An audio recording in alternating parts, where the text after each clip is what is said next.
სათაური მოხსენების სათაური არის ანტონენ არტო და შიზოფრენიის ენა. ძალიან მნიშვნელოვანია, რომ ჩვენ ამ მოხსენებით, ესე იგი, ვიწყებთ სემინარების ციკლს ფსიქოზზე და ვიცით, რომ მთელი წელი ჩვენ კოლეგებთან ერთად ვიმუშავებთ ფსიქოზზე, განსაკუთრებით ლაკანის მესამე სემინარზე ფსიქოზის, სადაც ის ეხება ართოსაც და რატომ? იმიტომ რომ არტო გარდა იმისა, რომ იყო პოეტი, ესეისტი, თეატრის სპეციალისტი და ინოვატორი ამ მიმართულებით, ამავე დროს ის იყო დიდი ფსიქოტიკი, თუ შეიძლება ასე ითქვას, რომელიც ხელოვნების ძალით, ასე ვთქვათ, დიდხანს დარჩა შემოქმედებაში ბოლომდე და განსაკუთრებულ ყურადღებას ისაქცევდა ენას, თუ შეიძლება ითქვას, როგორც ლაკანი და განსაკუთრებით მნიშვნელოვანია იმისთვის, რომ გავიგოთ ლაკანის კონცეფტი, ლაკანის შემოთავაზება და ჰიპოთეზა, რომ არაცნობიერი სტრუქტურირებულია როგორც ენა, მნიშვნელოვანია გავიგოთ თუ რა ემართება ენას და კონკრეტულად აღნიშნავს ფსიქოზის დროს და არტო არის ერთ-ერთი ბრწყინვალე მაგალითი, როგორც კლინიკური, ასევე ლიტერატურული მაგალითი იმის თუ რა ემართება ენას და სხეულს მათ შორის. აგრეთვე აქვე მინდა გიგლას უთხარი და საჯაროდაც რომ მას შეუძლია თავისი სადოქტორო ნაშრომი, რომელიც სტატიების სახითაც იქნება რეზუმირებული ამა თუ იმ ფორმით გამოაქვეყნოს ჩვენ ჟურნალში, რომელიც არის ქართული ფსიქოანალიტიკური ჟურნალი. და ჩვენი მომხსენებელი ის არის ფილოსოფიის დოქტორი, მან ნაშრომი დაიცვა ტულუზას სან-ჟან-ჟორესისა და ვუპერტალის ბერგიშე უნივერსიტეტის ფილოსოფიის განყოფილებების ფარგლებში, ანუ ეს არის კოკუტელი, ესეთი პრინციპით, როცა დოქტორანტი ორ უნივერსიტეტში ერთდროულად მუშაობს და იცავს ნაშრომს და ორივეგან ყავს ხელმძღვანელი და მისი თემა იყო არტო განცდილი აზრი. განცდილი, ფრანგულად ეს თქვა ვეკვი, ანუ შეგრძნებული თუ განცდილი თავად ეს. განცდილი ნათხოვრები. დიახ, აზრი. მისი სამაგისტრო ნაშრომი აგრეთვე ეხებოდა ჰუსერლს და მარსელ პრუსტს და სახელწოდება ამ ნაშრომის ინტერმიტანტური დრო, იდენტობის პრობლემა ჰუსერლთან და მარსელ პრუსტთან. და დღეს ის გვესაუბრება სწორედ ანტონინ არტოზე, რომელიც არის უკიდურესად საინტერესო პერსონაჟი, მიმზიდველიც და გარკვეული ქარიზმის მქონე, ან ეგზოტიკურია მისი ცხოვრებას და შემოქმედებაც და მნიშვნელოვანი ლაკანისთვის განსაკუთრებით. შენიერი, მოკლედ რამხელა პატივი და რამხელა გვირთი არის. მეცინას წავხები. თქვენ კი აღებული გაიგეთ, ეს გაიხანეთ, რატომ ვატარეთ. კი, 6 წელი. 6 წლის განმავლობაში გრძელდებოდა ჩემი სადოქტორო, რომელიც დავასრულე დაახლოებით 1 წლის წინ, ოქტომბერში, გერმანიაში დავიცავი. მადლობა გიგა წარდგენისთვის. პატივი არის, რომ მაქვს თქვენთან თანამშრომლის შესაძლებლობა და იმედი მაქვს, რომ ეს გაგრძელდება. განსაკუთრებით იმიტომ, რომ მიყავდა იმისა, რომ თავიდან მხოლოდ ესეთი ალბათ უფრო ფილოსოფია და რაცა ფილოსოფიის და ხელოვნების კავშირი მაინტერესებდა, მე მოხდა ისე, რომ იმაზე მეტად გადავიკვეთე ფსიქოანალიზთან, ვიდრე ვაპირებდი ჩემ დაუნებურად. და ჩემთვის მნიშვნელოვანია, რომ დღეს თქვენ გესაუბრებთ, იმიტომ რომ წარმოიდგინე ეს ხალხი ხართ, ვინც უფრო ფსიქოლოგიით და ფსიქოპათოლოგიით ხართ დაინტერესებული. და ალბათ თქვენ ჩემს მეტი იცით ფროიდზე, ლაკანზე და მელანი კლაინზე, რომელზეც ასევე ვისაუბრებთ. და გუშინ დავწერე ეს, გუშინ დავასრულე ეს მოხსენების ტექსტი, რომელიც ალბათ იმაზე უფრო დიდი გამო მივიდა, ვიდრე კომფორტულია მას ასმენად. და ასე ვთქვათ, თემატურად რაღაცა სქემები განმალაგე, ეგრეთ წოდებული საკვანძო სიტყვებიდან ცნობები, რომ თქვენ დაახლოებით წარმოდგენა გქონდეთ რაზე ვისაუბრებ.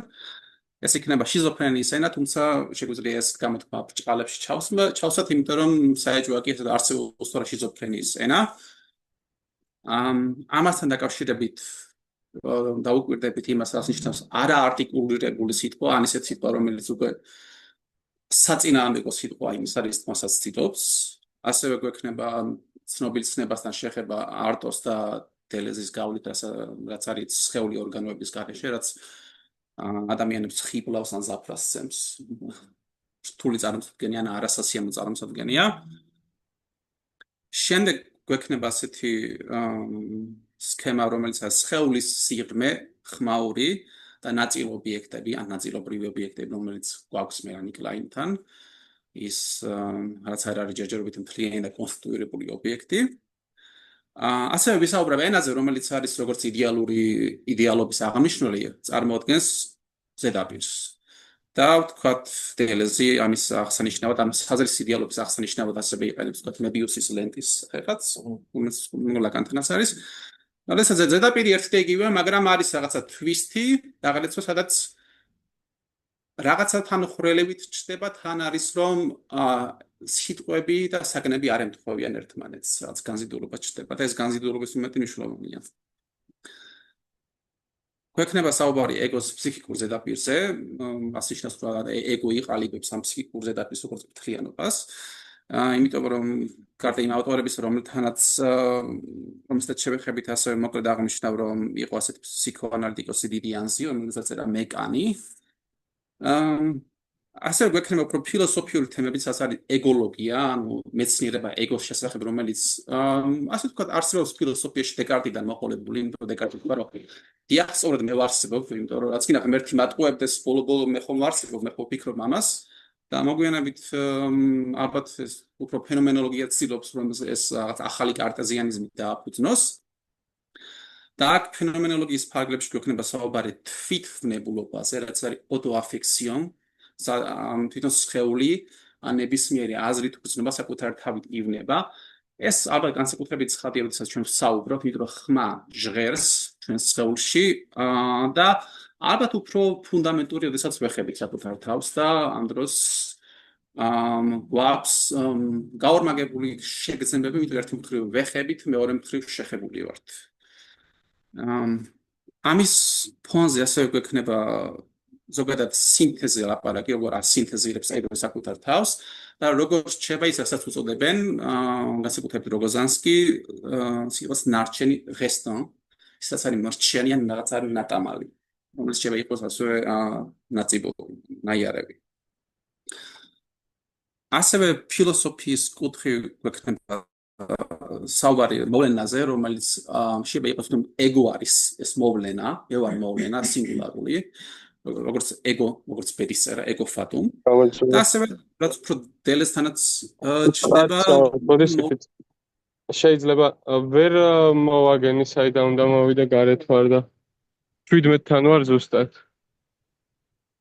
ჩამოვალ და ეხლა გაგიგებ. ბოდიშს გიხდით, ძალიან დიდი ბოდიში. ძალიან მარტივად რომ ვთქვათ, ერთმანეთს შევპირისპირდით მოვლენას, რომელიც თვითონ მე თვითონ ვარ მოვლენა, რაღაცა ღიაობაში ვარ. და მეორე მხრივ არის მოვლენა, რომელიც ცოტა ანონიმურია, რომელიც წინ მისრებს. ასეთი ფრანგი პოეტი იყო ჟოე ბუსკე, რომელიც მე მგონი პირველი მსოფლიო ომის შემდეგ დაინვალიდა, საწოლად იყო ჩავარდნილი და ასეთი მისგან ცნობილი ფრაზაა, რომ მე იმისთვის ჩემი ჭრილობა მე მისრებს წინ, მე იმიტომ დავიბადე, რომ ჩემი ჭრილობა ხორცი შევასხა ჩემი საჭრილობას. რაღაცა უბრალოდ უფრო დიდია, რაღაცა ღიაობა, რომელიც თან ესე ობსესიურად მიბრუნდება, ხო?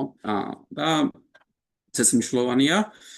და ეს არის დაახლოებით ის სქემები, რომელიც თან ასე თუ ისე ცოტა უსწორმასწორად იქნება ერთმანეთთან შექსოვილი ჩემს მოხსენებაში. სათაური არის ანტონე ნარო და შიზოფრენიის ენა, მისი წაკითხვა ჟირდელესთან და ჟაკობ როგოზანსკისთან. ეს ორივე ბატონი გახლავთ ფილოსოფოსები და მოკლედ იმედი მაქვს, რომ მათი ფილოსოფიის ადგენასაც მოვხერხებ.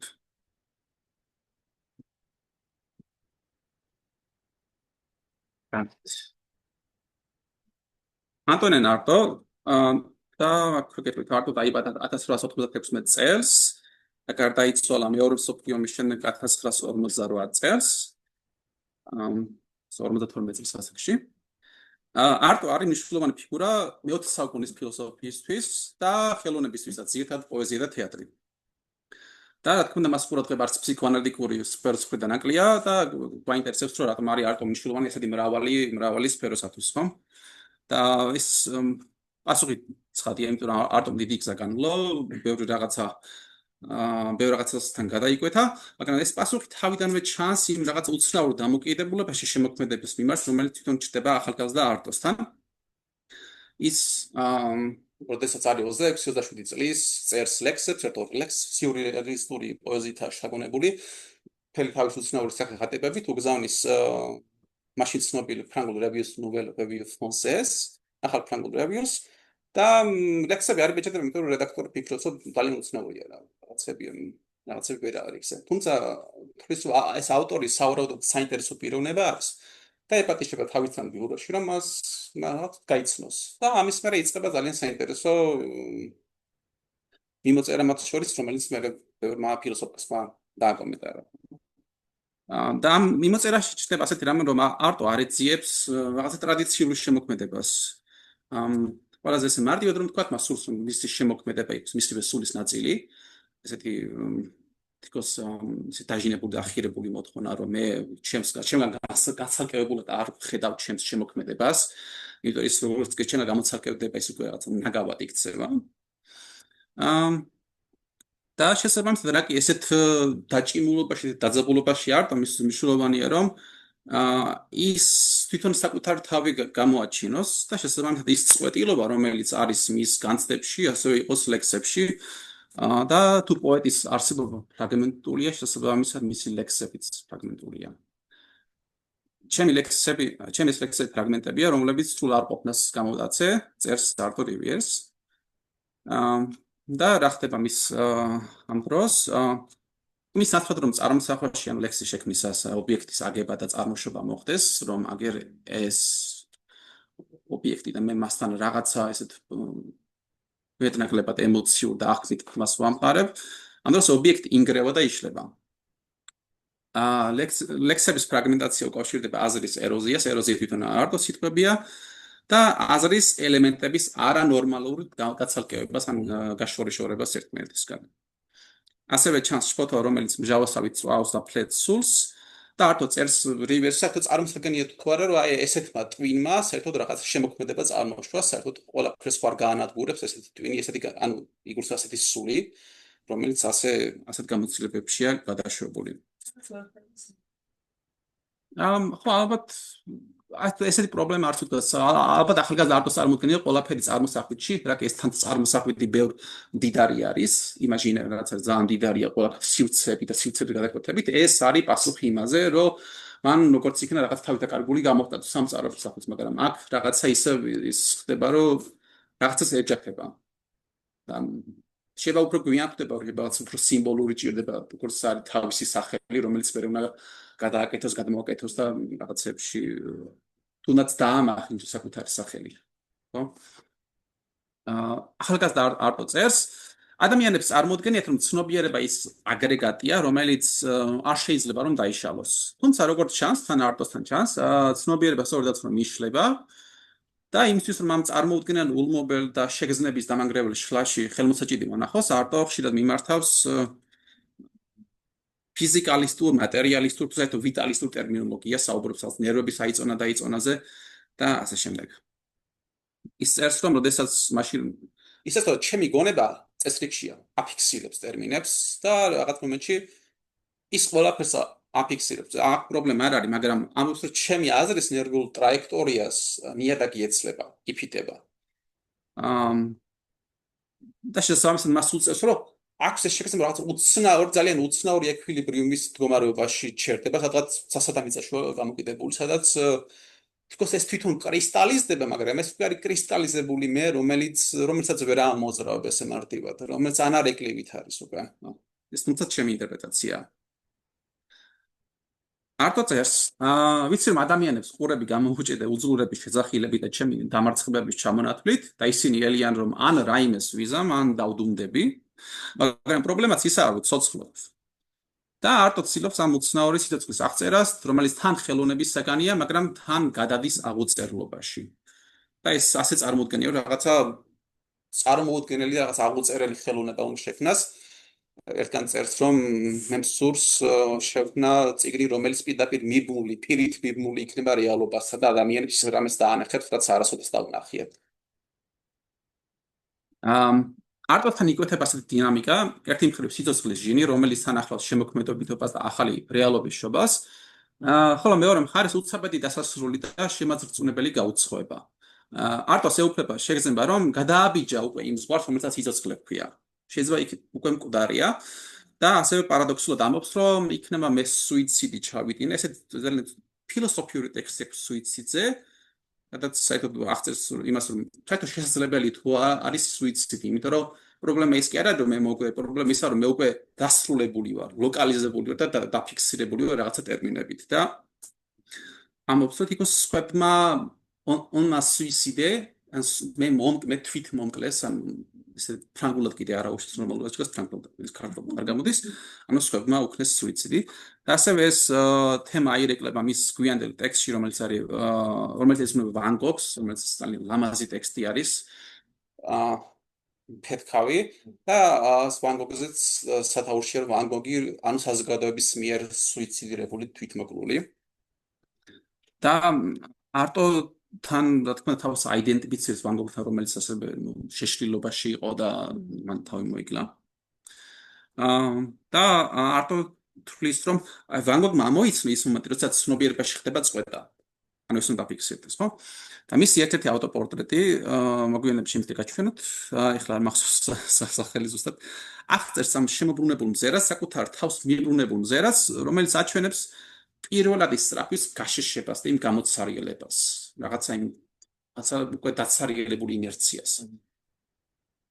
და არტო წერილი აქვს თუ თქვენს აღწერილი აქვს არტოს და ეხლა მოდის ციტატა ეს მზერა მიტრიალებული იმ რეალობისგან რომელიც შინაგანი კი არა არამედ სუბექსტერნალურია რაც არავინ არ იცის რას იქნება სუბექსტერნალური მაგრამ არტომ ჩათვლილი რომ დაეწერა გარეგანი თან ქვეგარეგანი არის რომელიც არ არის ჩემში ინტეგრირებული რომელიც სადაც შორეულ ჰორიზონტზე გადასროლი რომელიც მე თან მითხრებს ალბათ შეიძლება ესე გავიგოთ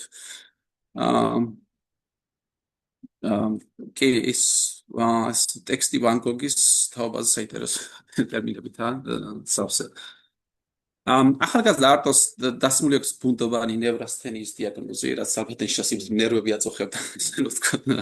დეპრესიის, თავიდან დეპრესიის მივიდა. ხო. ვარაუდობენ რომ მან 5 წლის ასაკში გადაიტანა მენინგიტი, თუმცა ეს ვარაუდი ხა საეჭვო არის გამხდარი, იმიტომ რომ ალბათ უფრო მძიმე შედეგები ექნებოდაო. მე მგონი ალბათ სხვა რაღაცა იყო, თუმცა მე არ ვიცი. მოგვიანებით 17-18 წლიდან აქვს ადიქცია ლაუტანოვზე, რომელიც ოპიოიდი არის, რომელიც მაშინ ლეგალური იყო, ექიმებს გამოეწერათ. და ბუნებრივია იწვევს გახოჩებას და ეიფორიას, მაგრამ აქედან რომ გამოდიხარ, მე საშინელებაში ვარ, კიდევ უფრო უარეს სიტუაციაში. ვიდრე იყავი. და ცხადია რომ ეს ყველაფერი, ანუ ეს მენინგიტი იქნება თუ ლაუდანოვის ადიქციაზე გავლენას ახდენს მის ჩივილებზე, მის ფსიქიკაზე და მგრძნობელობაზე, თუმცა ეს არ არის ბუნებრივია სრული ჩარჩო მისი პრობლემებით სახსეწერად. არტო რომელიც შთაგონებული იმდროინდელი სიურრეალისტური მსოფლმხედით ეს ხედვა გასახანს აწევს მგრძნობელობას, თვლის რომ შემოქმედებისას ყველაზე კარგად ჩანს ის პირველადი თვითქმნადობა, რომელიც გაურბის სხვადასხვა დისციპლინებს და მსოფლმხედველობებს. და თუნდაც ის ფრაგმენტაცია და ის მარცხი, რომელიც თანახლავს ამ პროცესს, გარკვეული წარმატება არის, რაკი ისინი რეალური გამოცდილების ნიშნებია, ფრაგმენტებია, ნიშანსვეტებია. და არტო დარწმუნებულია, რომ ადამიანის შინაგანობაში ხდება ის წარმოუდგენელი ბრუნები თუ შემოტრიალებები, რომლებზეც არ საუბრობთ, ის მალაყები, რომლებიც ციკლოს სიცოცხლის საკითხს წყვეტს, მაგრამ გარეგნულად არ ჩანს. გადავავლოთ თვალი არტოს განვლილი გზას, მისი პირველი საქმიანობა იყო თეატრის მსახიობობა, თუმცა ის ამავე დროს წერდა ლექსებს და ზოგადად ესეისტიკის ტიპის ნაწერებს. თუ 1920-იან წლებში არტო არის ცნობილი მსახიობი თეატრის სცენაზე, ასევე მოგვიანებით ჩნდება ცნობილი მუნჩ ფილმში ალ-თეოდორ დრეიერის ჟან ბარკის ნება. ბერის როლში არის, მოკლე როლია, თუმცა ჩანს. კათოლიკე ბერის როლში კი. თუმცა მას სურს რომ მიიღოს თეატრისგან უფრო მეტი ვიდრე კლასიკური პიესების თეატრია. ის თამაშია და მოგვიანებით ის 1930-იან წლებში ავითარებს ცნობილი კონცეფციას, რომელიც არის სისასტიკის თეატრი. და ეს ნაწერები, რომელიც სინამდვილეში კრებული არის სისასტიკის თეატრზე, ანუ ეს ნაწერები გაჯერებულია ფილოსოფიური ეზოთერული იდეებით, ასევე შთაგონებულია არადასავლური თეატრის ნიმუშებით, ბალინეზიური თეატრის, ინდონეზიური თეატრის მომსხავი წარმოდგენა იყო პარიზში და ამაზე და არტომ დაწერა დიდი ესე. და არტო თვლის რომ ამ თეატრმა უნდა აღადგინოს გაწყვეტილი კავშირი სიმბოლოებს და ნამდვილ ძალებს შორის. ასევე მოახდინოს თავისებური სასტიკი კათარზისი. ის კი ამბობს, რომ ახლა ეს სისასტიკეს კი ვამბობ, მაგრამ სისხლს არ გულისხმობდა რაღაც, მაგრამ თან რაღაცა ესეც შემზარავი უნდა მოხდეს. რაღაცა რა გადაუმუშავე. შეიძლება ეს საინტერესო ცნება იქნება სისასტიკესთან მიმართებით. მაგალითად ერთ ნაწერში აქ შენიშნავს ავტორი, რომ დახურულ ჩაკეტილ სივრცეში არ არსებობს ადგილი ნამდვილი სიკვდილისთვის. შესაბამისად იქნება ეს სიკვდილი დაღადგომად ნებისმიერ ტრანსფორმაცია მოითხოვს სისასტიკეს. ძალისხმევა არის სისასტიკე, ცნობიერება არის სისასტიკე, რაღაც ესე ის ხდება ყველაფერს აქ ჩათრება. და მოკლედ შესაბამისად მას წარმოუდგენია ესე რომ თეატრს შეუძლია რაღაცა მოჩვენებით გადაძგილი სივრცე ამოძრაოს, თუნდაც დიდი რისკის ფასად, მოხდეს კათარზისი და ჩვენ დავდგეთ რაღაცა ჭეშმარიტების წინაშე. მაგალითად, სადაც ცხადი არის მის ერთ-ერთ ესეში თეატრი და ჭირი, რომელიც ისეთივე შემზარავია, როგორც ვთქვათ, ჭირის ეს რეალობა ქალაქში.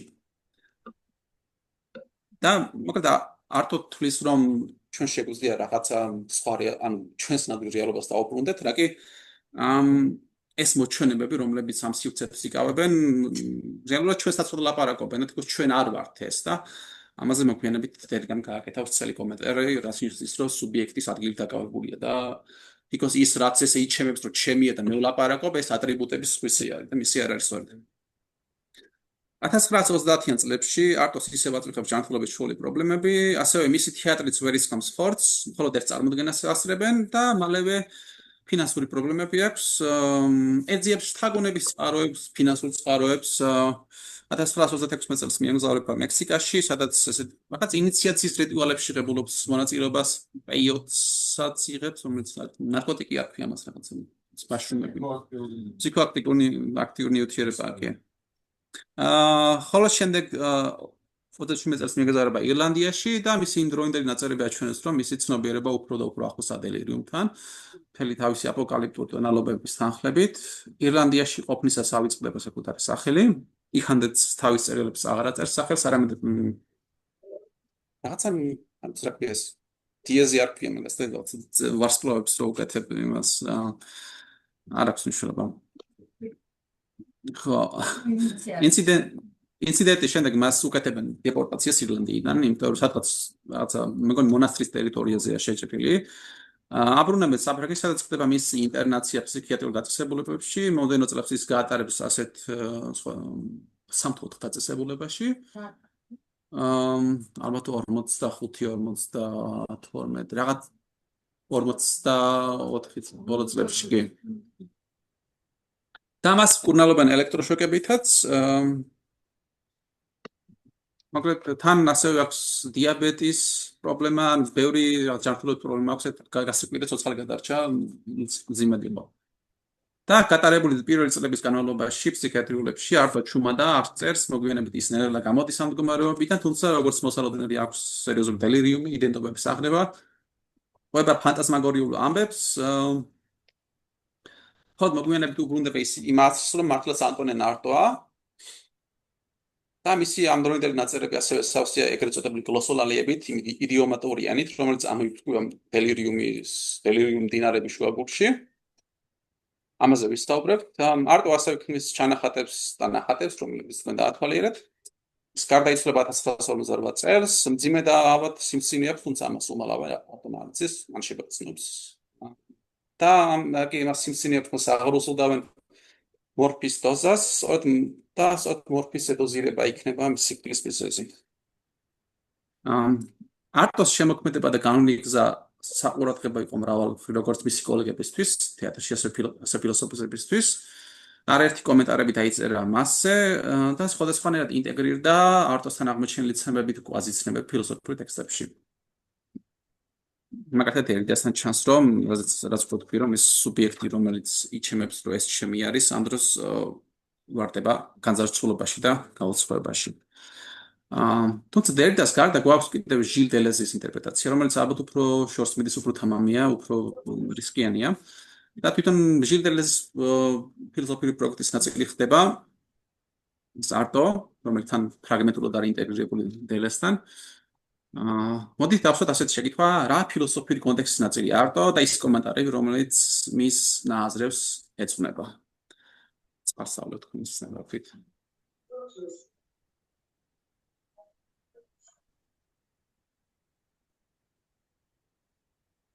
ძალიან ჩქარა ხმარლაბაა.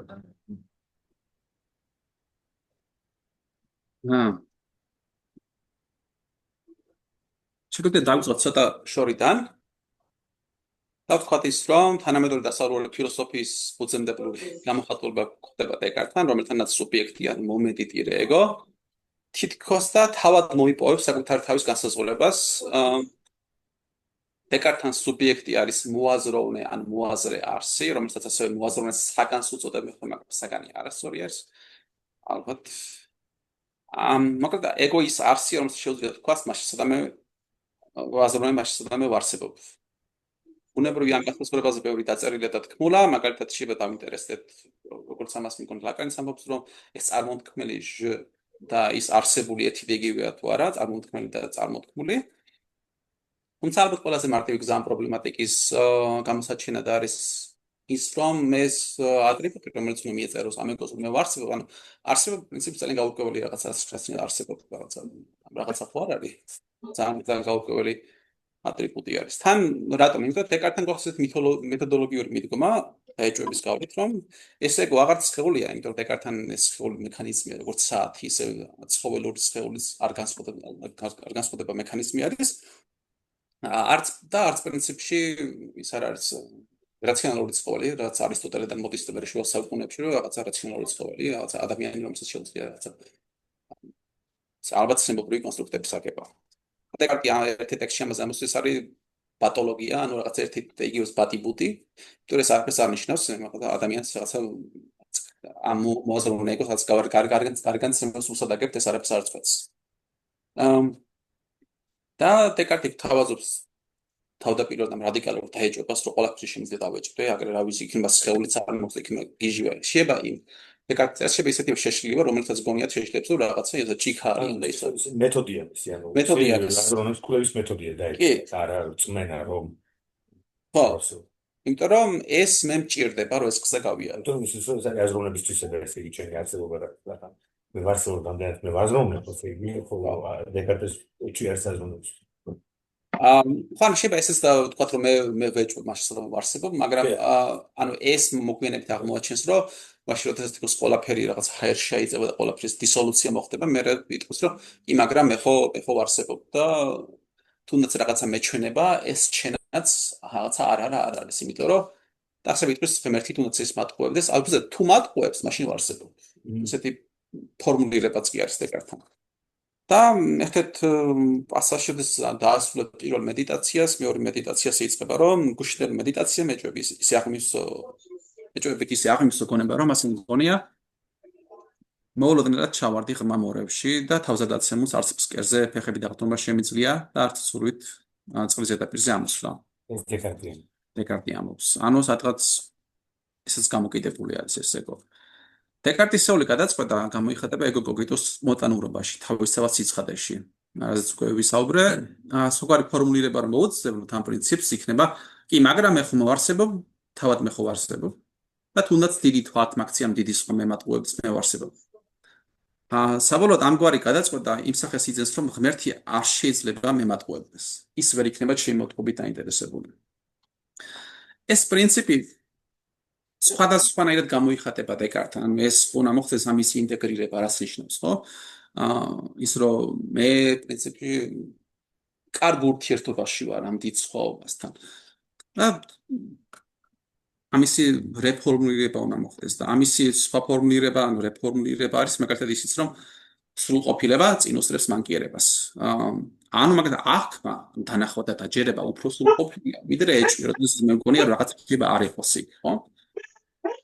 და რომელიც ამბობს თქოს საგანი შეიძლება იქ არ არის. და რა თქმა უნდა, საქმეც იმაში ეს პრინციპები ვარგისი არის, ხო? ასეთი პარტნიორი გავალოთ, ან მე როცა მეკითხებია რომ მე რა მინდა, მე შეგვიძლია თქვა მე მინდა რომ ბოდიშ მიკროფონი რო გამორთოთ თუ შეიძლება ხმა შემოდის.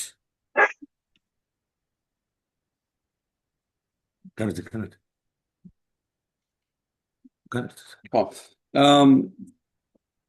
ან მოგვიანებით როცა მე გავიზრდები შემიძლია უფრო ცხადად დაღვიქვა რას ნიშნავს რომ რაღაცა თქვა სისავსე უკეთესია ვიდრე ნაკლებობა, მაგრამ ეს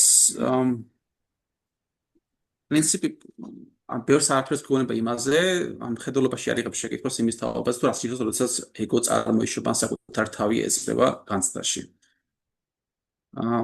და პრინციპში დეკარტთან არც დგას ამის პრობლემა, ამ რაღაც განმეწობითობის პრობლემა, იმიტომ რომ მათთან არის ესეთი, ფიქცია არის, რომ მეთოდიკოს ყოველ წამს ხელახლა ქმნის სამყაროს, ანუ გაგრძელებული კრეაცია შექმნა არის ღმერთთან და შესაბამისად ეგო, რომელიც ეფემერულად ჩნდება, მე შემდგომ მისი განმეწობითობა არის ღმერთის ხელში, რომელიც ხელახლა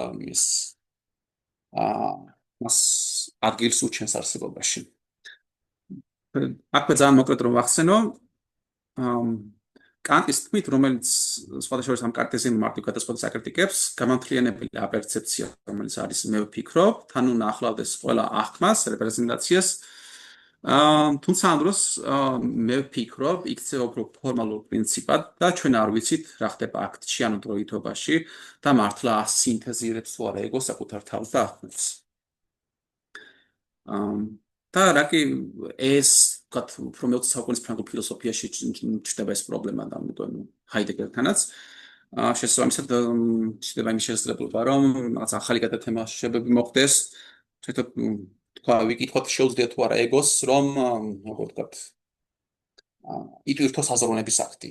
და ჰაიდეგერი იტყვის ერთ-ერთ გვიანდელ ტექსტში უკვე ომის შემდგომ, რომ ყველაზე შემაფიქრიანებელი და საფიქრელი ის არის, რომ ჯერ არ ვფიქრობ. ჯერ არ დავიწყებ ფიქრს. ყველაზე შემაფიქრიანებელი ის არის, რომ ჯერ არ ვფიქრობ. და მინისმენე ელი ჩაბრუნებები პოეზიაში და ბერძნულ ფილოსოფიაში.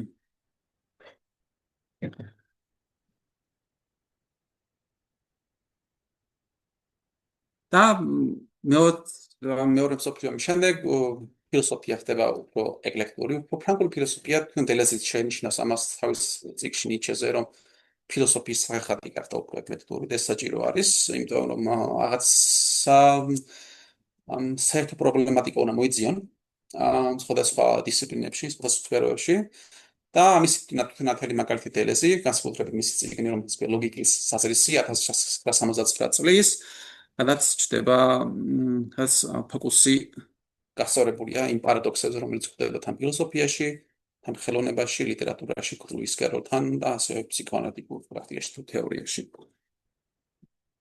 და საზრისი, ანუ მოკლედ რომ ვთქვათ, საზრისი არც ვთქვათ მონიშნული ობიექტი არის. ძალიან მოკლედ ვამბობ, რაც დელეზისთვის მნიშვნელოვანი იყო. არც მონიშნული ობიექტი არის, არც ჩემი შინაგანი რაღაცა გულისხმობა არის, არც ზოგადად ცნება არის, არამედ არის ის, რაც თითქოს სადღაც ამ პროპოზიციებს, ამ წინადადებებსა და საგნებს შუა არის.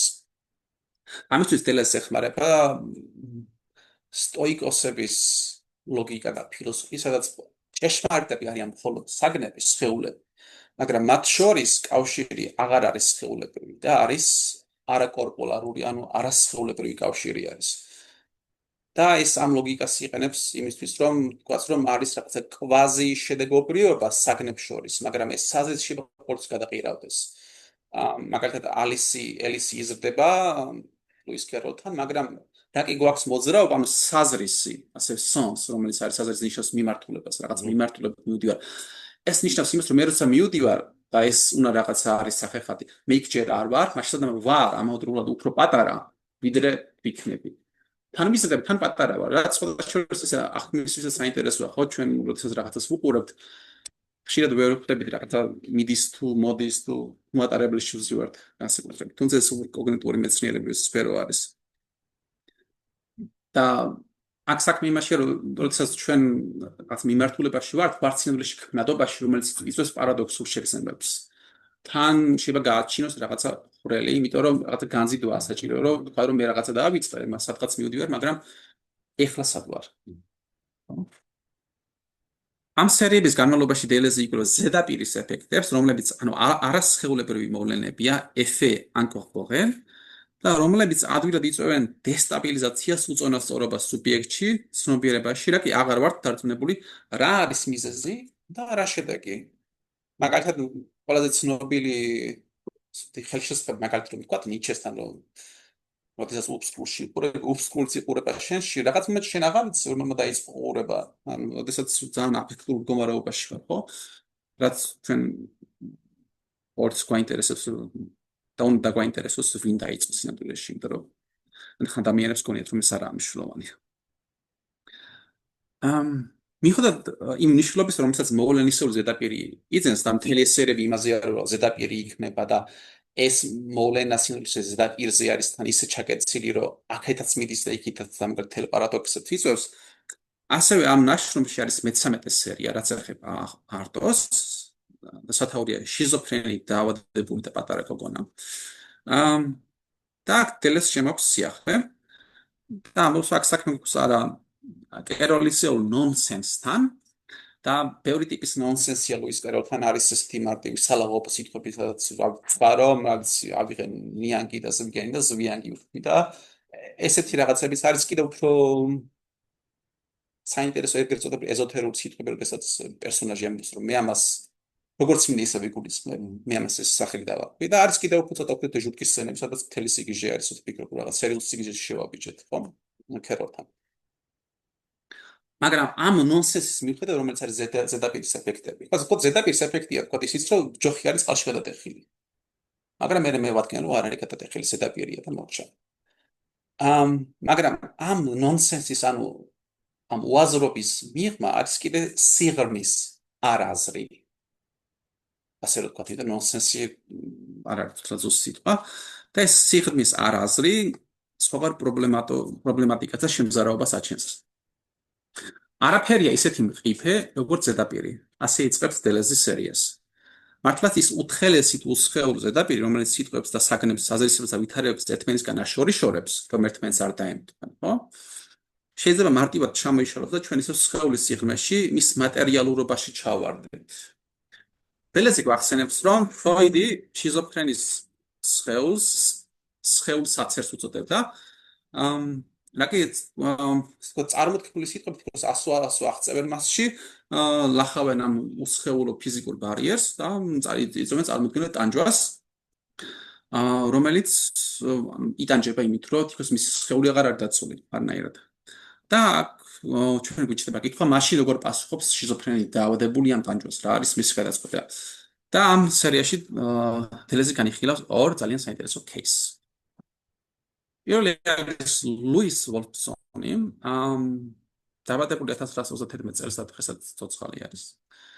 მას ბავშვობიდან მკურნალობენ როგორც შიზოფრენიით დაავადებულს, 1960-იან წლებში საცხოვრებლად გადადის საფრანგეთში. ის ცნობილია სახელით როგორც ენების მოსწავლე და რატომ?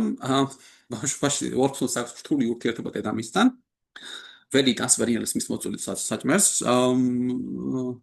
ასე ვერ იტანს მის მიერ წარმოქმნილ სიტყვებს. ანუ ვერ იტანს დედაენას. და როდესაც ის მამისგან შეიტყობს, თან მეგონი რუსიებრელები არიან ესე ჩანს, რომ ხე ინგლისურად და რუსულად tree and derevo იგივე არის, თან ეტიმოლოგიურად იგივე ინდოევროპული. მსგავსი ბგერებისგან შედგება, ვოლფსონი იწყებს უცხოენების შესწავლას, რათა გარდაქმნას ტკივნეული დედაენა. და პროცედურა შემდეგია, უნდა მოიძიოს სხვა სიტყვებში, არა ეს ფონემები უფრო რაღაცა ჟღერი არამედ რაც არის თვითონ მხოლოდ თანხმოვანი.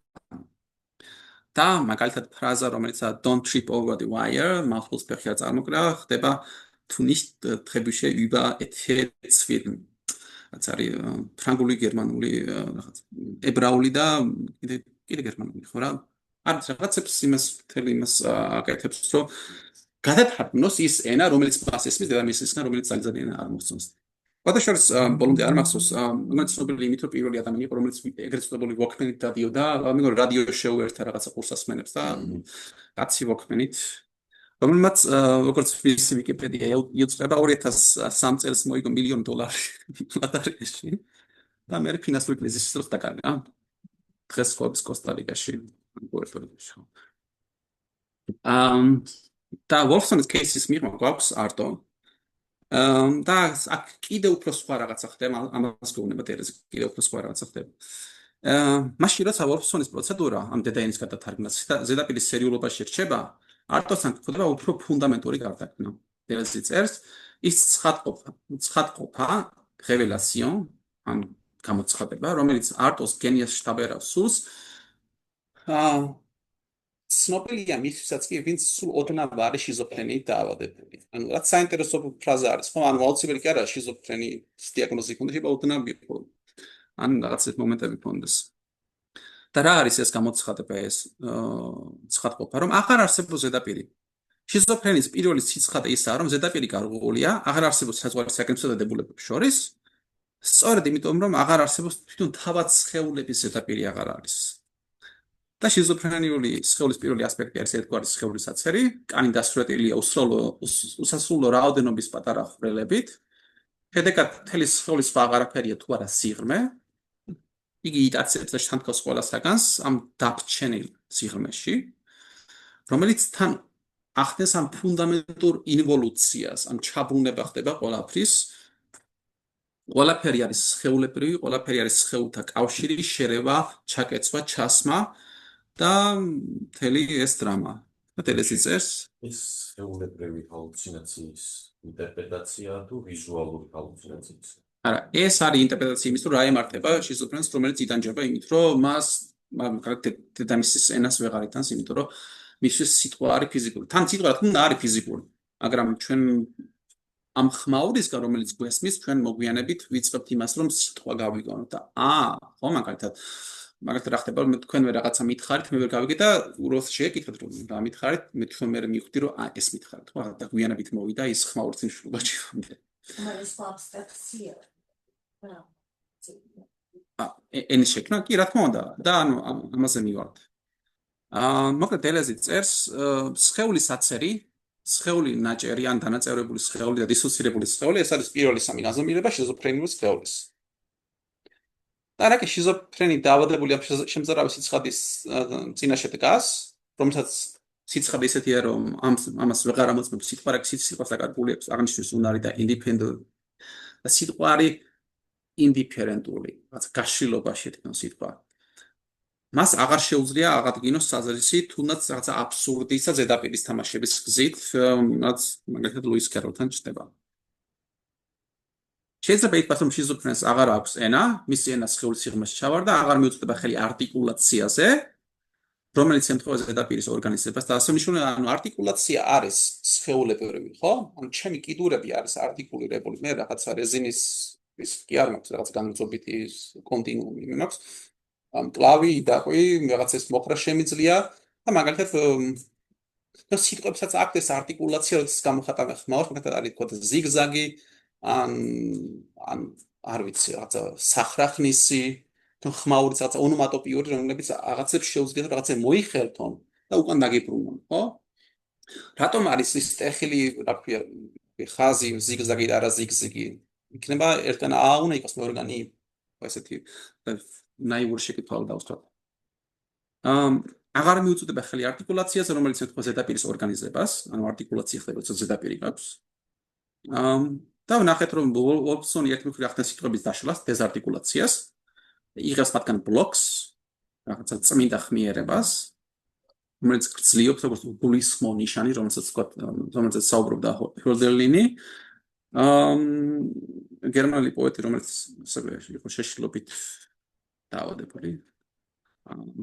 ლექსის ესეთი ფრაგმენტია, რომ ნიშანი ვართ ჩვენ უგულისხმო, უტკივილოვანი და კინაღამ უცხოობაში დავკარგეთ ენა.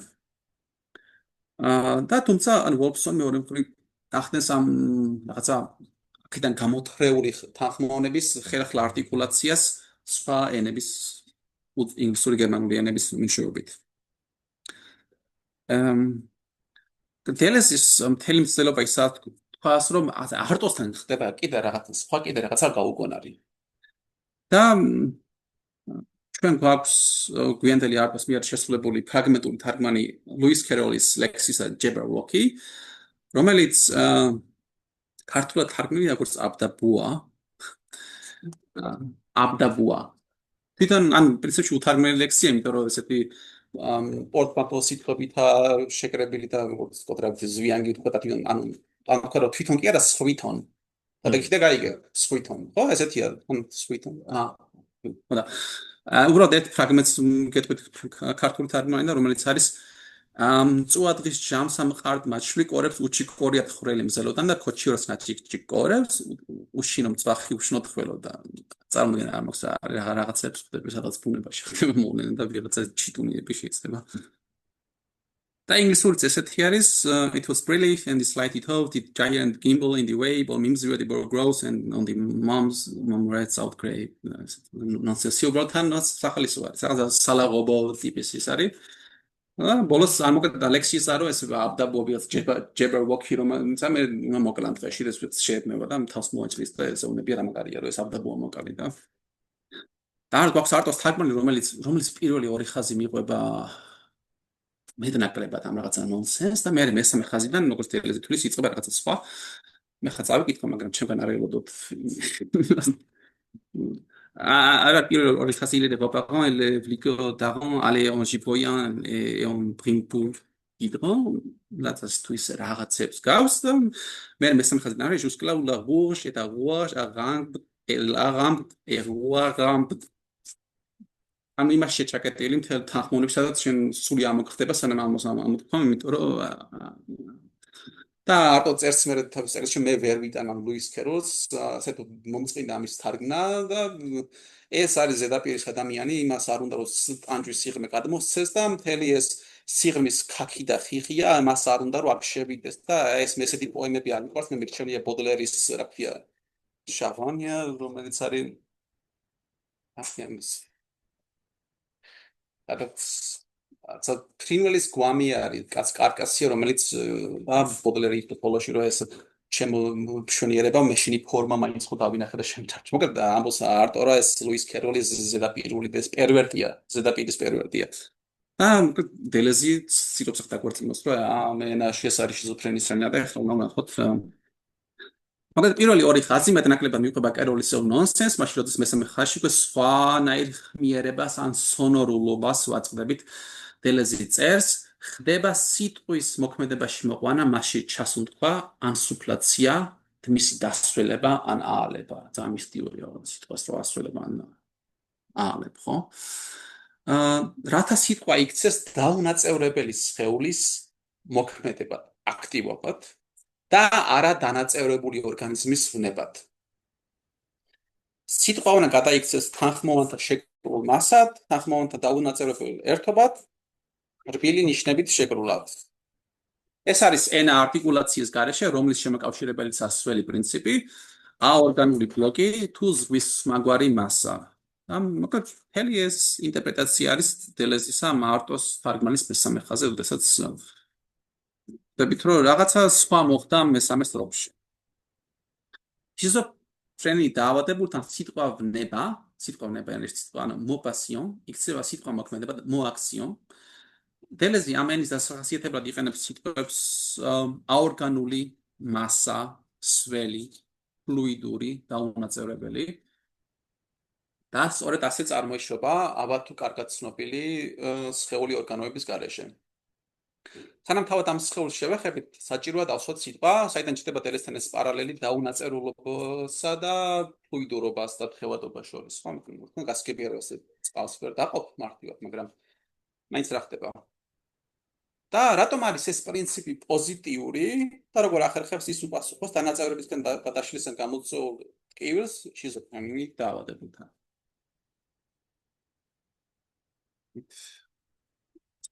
და გამოგცემთ რომ იგი არ გამიშეს და ხმაურად არ იქცეს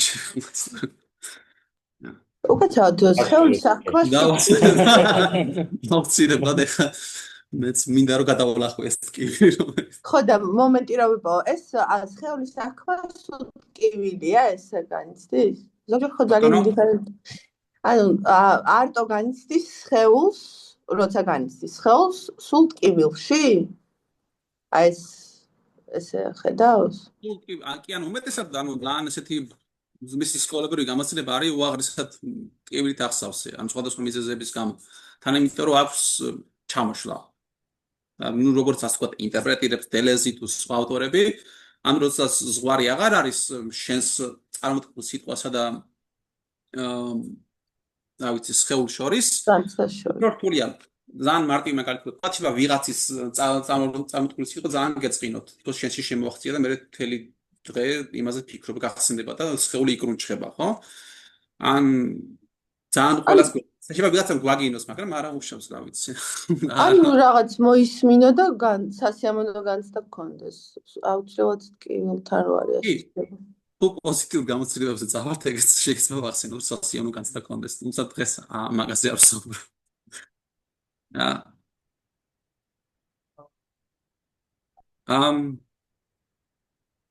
კი ცოტა ხანში გეტყვით, ხო, რომ ძალიან სახეს არ გავწიფდე.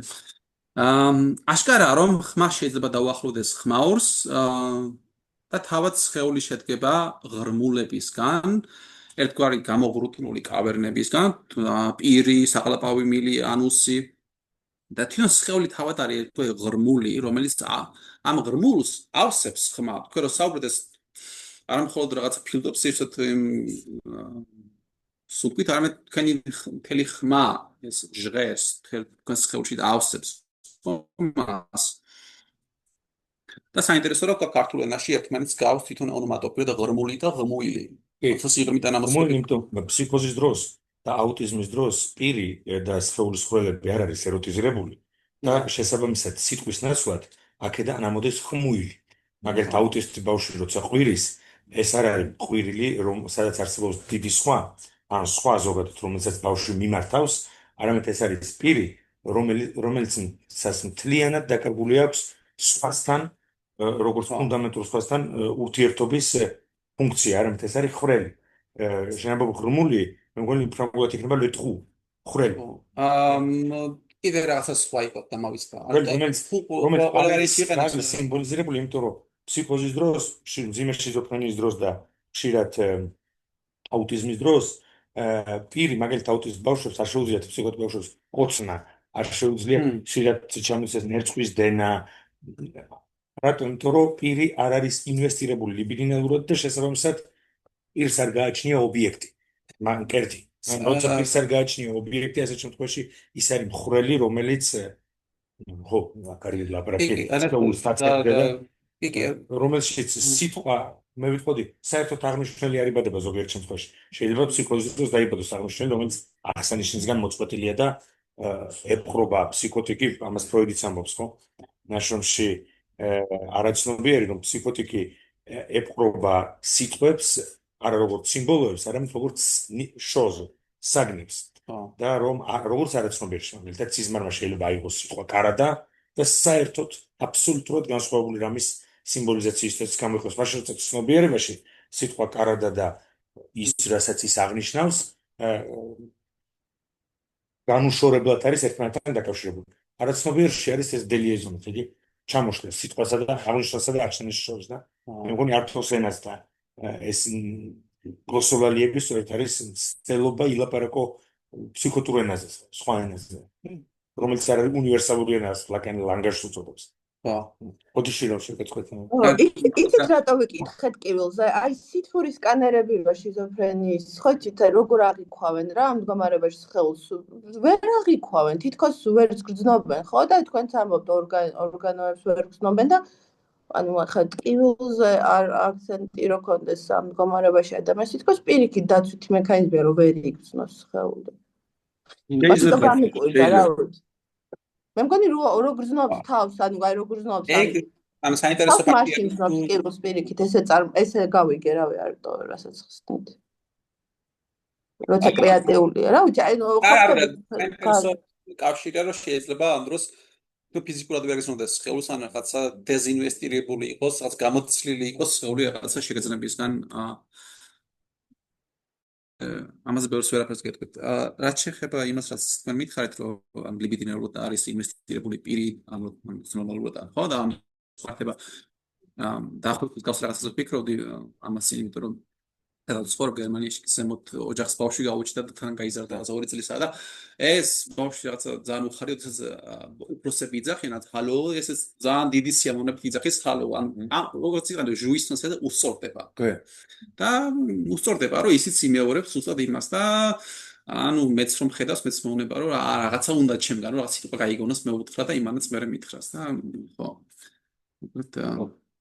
ბავშვი მაგასაკში თქმება სიტყვის ფონემატიკური, წმინდათ აკუსტიკური, მატერიალური ჟღერადობით. ლაკანმა ამიტომ უწოდა სხვა შორის ფსიქოტიკთან ენას. ლაკანი ხანდახან აღნიშნავს მოტერიალიტე. მატერიალიტე არის მატერიალურობა და ლაკანის ნეოლოგიზმია. არის სიტყვა ფრანგულ ენაში le mot და ის ამბობს მოტერიალიტე, ანუ სიტყვის მატერიალურობა. რომელიც უკვე შიზოფრენიის დროს პირდაპირ შეღწევადია სხეულში, ესე იგი სუბიექტი ვერ იცავს თავს აღნიშნული ძალადობისგან, ენის ძალადობისგან.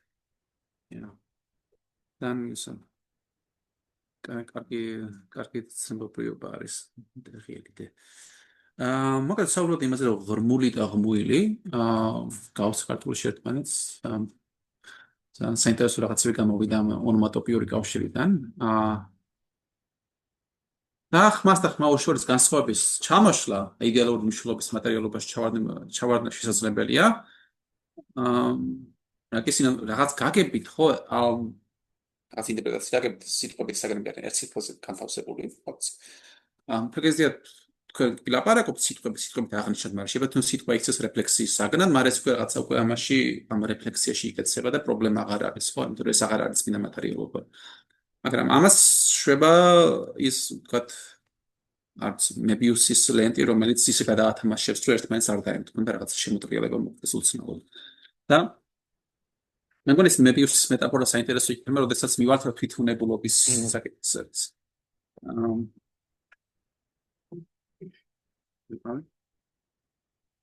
და სწორედ ამ პარადოქსული თვისტის გამოისობით, რომელიც განუზომელ, ანუ სიუცულ განზომიერებებში გადაუთარგმნელ შემოტრიალება გადატრიალებებს ახდენს, ხდება ისე, რომ ყოფნა და არ ყოფნა თვალის და ხამხამებაში ენაცვლება ერთმანეთს, საკუთარი თავი უცხოხდება, და სწორედ ამიტომ შეიძლება შიზოფრენიით დაავადებულ წარმოქმნილ მას ეგონას რომ ხმები ელაპარაკებიან. ანუ რომ ის ხმები, რომელიც მას გონებაში ესმის, მისი არა, მაგრამ ლაპარაკი არ არის თქვა იდეალური სიხშირე. იგი არა მხოლოდ ლაპარაკი, როგორც ასეთი არის, არის დუდუნი, ბუბუნი, გრუხუნი, ფუჩუნი, რაც ვინათ ნებისმიერ ამ. შესაბამისად, თუ სხეული იმახსოვებს, რომ იგი მიზეს და გამგარკულ სიხშირეებს, მას პრევერბალურ სიამოვნებებს და მათი გამეორება სურს, ხშირად სიტყვები ან ზედაპირი სიტყვები უძლური არის, იმიტომ რომ ის ეფექტიურად აღმოჩნდა. გადავდივართ შემდეგ მნიშვნელოვან მომენტზე. ლოგიკის ადრესის 27 სერიაში, რომელსაც ქვია ორალურობის შესახებ, დელესთან კი. დელეზი გვთავაზობს კონცენტრირებულ კომენტარს მელანი კლაინის თეორიების შესახებ. როგორც ცნობილია, კლაინი ხდება ეგრეთ წოდებული ობიექტ თეორია და თეორია ეგრეთ წოდებული ნაწილობრივი ობიექტების ან ნაწილ ობიექტების შესახებ, რომლებიც შლებიან ბავშვების ცხოვრებაში, საწყის თვეებში და წლებში, ხო? ეს ობიექტები რაღაცაკებთან იდეალისტური და ამავდროულად ამბივალენტური ხასიათისაა, ისინი იწვევენ ხლეჩას, მაგალითად, დედის მკერდი ან კარგი მკერდი ან ცუდი მკერდი. და მას კლაინი უწოდებს პარანოიდულ შიზოიდურ პოზიციას, რომელიც შემდგომ უნდა გადაიქცეს დეპრესიულ პოზიციად, იმის მიღება, რომ სიცხადეთ, რომ კარგი და ცუდი მკერდიც ერთ ადამიანს ეკუთვნის, დედას ეკუთვნის. ის ხან ესეთი ხან ისაა. საწყის ეტაპზე ბუნებრივი ეს ობიექტები არ ექვემდებარება განყენებულ მიდგომას და ისინი უმალ ემთხვევიან თვითგანცდას, ანუ სიკარგე და სიცუდე. და ისინი არიან ინტროექციის, ანუ შთანთქმის ობიექტები, გაშინაკების, რომლის ვერ შემდგომ განგდება, ანუ პროექციაც შეიძლება, ანუ სხვისთვის მიწერა მოხდეს, რომ ეს შემში სიცუდე რაც არის, თქვა ისე, ხო, მარტივად რომ თქვა. ნაწილ ობიექტებთან შეხება, ანუ მათი კონსუმაცია გადაგვისურვის სხეულის ორალურ და ანალურ სიღრმეებში და სიღრმე არის ხმაურიანი. ისმის 1000 გვარი ხმაურით, იქოს ჭრიალი ბუხბუხი ფეთქვა აფეთქება, მაგრამ ასევე ისმის დაუნაწევრებელი სხეულის დელეზი სიტყვებია, დაუნაწევრებელი სხეულის ძახილს უმქვა, ხისუფლ, ნყვილს უმქვა და სწორედ აქ შემოაქვს დელეს პირველი მნიშვნელოვანი განსხვავება, რაც არ არის კლაინის თეორიაში, ან მის გადათარგმნას ცდილობს, ხო? ის ამბობს თუ ექსკრემენტი ყოველთვის ორგანოებად და ნატეხებად მახსოვ, ნაწილებად რჩება, რომელიც ხან შიშსახს აზროვნებს და ტოქსიკური ნივთიერება არის. თან კიდევ უფრო ფრაგმენტაციას და დაქუცმაცებას ემსახურება. ბავშვისთვის არ ეცნობიერში. ხო, ის გულისხმობა. ზოგადად დასრულებს ეს არეში. არა. ხო, მოკლედ ესე არის ექსპერიმენტთან შარტი პირიქით მიუთითებს ნესტიან სველ პრინციპს, რომელსაც ძალუს ყველა ნატეხის ერთმანეთთან შეკავშირება და გადალახავს სხეულის სიღრმეში მიმდინარე დაფასებას. ეს რაც ქონდა არტოსთანაც და მე მგონი ეს სისველე და დანაწევრების მომენტი და შეპირისპირება უფრო ცხადი ხდება, როდესაც შევეხებით კარგი ობიექტის სტატუსს და კლაინტთან იყო ესე, რომ ბავშვი პრინციპში ახდენს ორივე ერთად. ის გაშინებაც ხდება, ცუდი და ორივე ხდება ნაწილი ობიექტი, ცუდსაც ვიშინებთ, ცუდსაც ვიღებ, ის ინტერაქცია ხდება და კარგის ინტერაქციაც, ხო? მაგრამ შეიძლება ასე არ არის.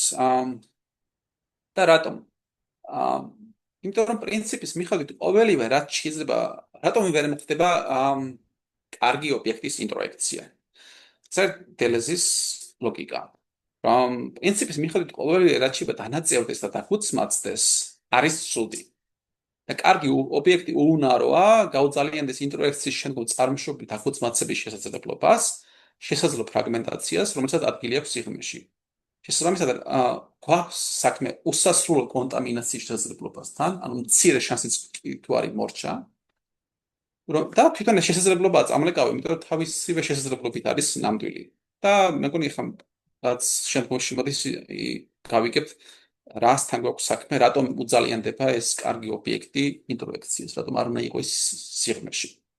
დელეზი წერს ის, რასაც შიზოიდური პოზიცია უპირისპირეს ცუდ ნაწილ ობიექტებს, რომლებიც არის თან ინტროიცირებული და პროიცირებული, რომელიც არის თან ტოქსიკური და ექსპერიმენტული და ნაწილ ობიექტები. ამას დაპირისპირებული კი არ არის კარგი ობიექტი, თუნდაც ნაწილობრივ კარგი ობიექტი. არამედ თვითონ სხეული ორგანოების გარეშე, რომელსაც აღარ გააჩნია არც პირი, არც ანუსი. ანუ უარი თქვა ყოველგვარ ინტროექციასა და პროექციაზე და სწორედ ამ ფასად გახდა სრული. და ცოტა შემზარავი სახეხატი არის. და ვფიქრობ, რომ რატომ შეიძლება რომ ეს იყოს რაღაცნაირი გადაწყვეტა. და შემზარავი რატოა? მუცლად ყოფნის პერიოდში ხო მარტო გულისცემა და სისველეა, ხო? ეს დელეზის მიხედვით ჩვენც არ ვიცით, ამიტომ ვიყოთ, მაგრამ მოусმინოთ ბოლომდე მოხსენებას. და დელეზი წერს, სწორედ ამ ეტაპზე ყალიბდება და დაძაბულობა იგის და ეგოს შორის, ორი სიღრმე უპირისპირდება ერთმანეთს.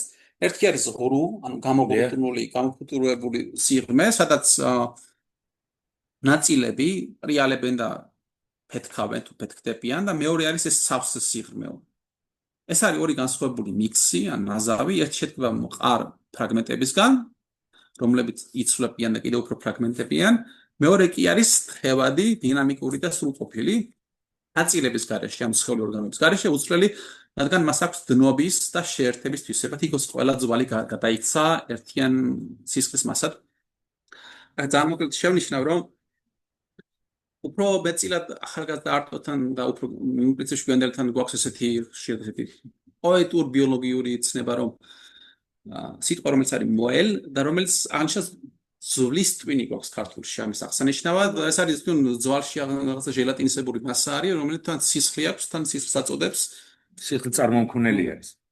სისხლის წარმომქმნელი არის და არტო და მაგალითად არტო ამბობს, რომ არის თქვა ინტელექტუალური ყვირილები, ძახილები, ის ყვირილები, რომლებიც მოდიან თვითონ ამ ძვლის ტვინიდან.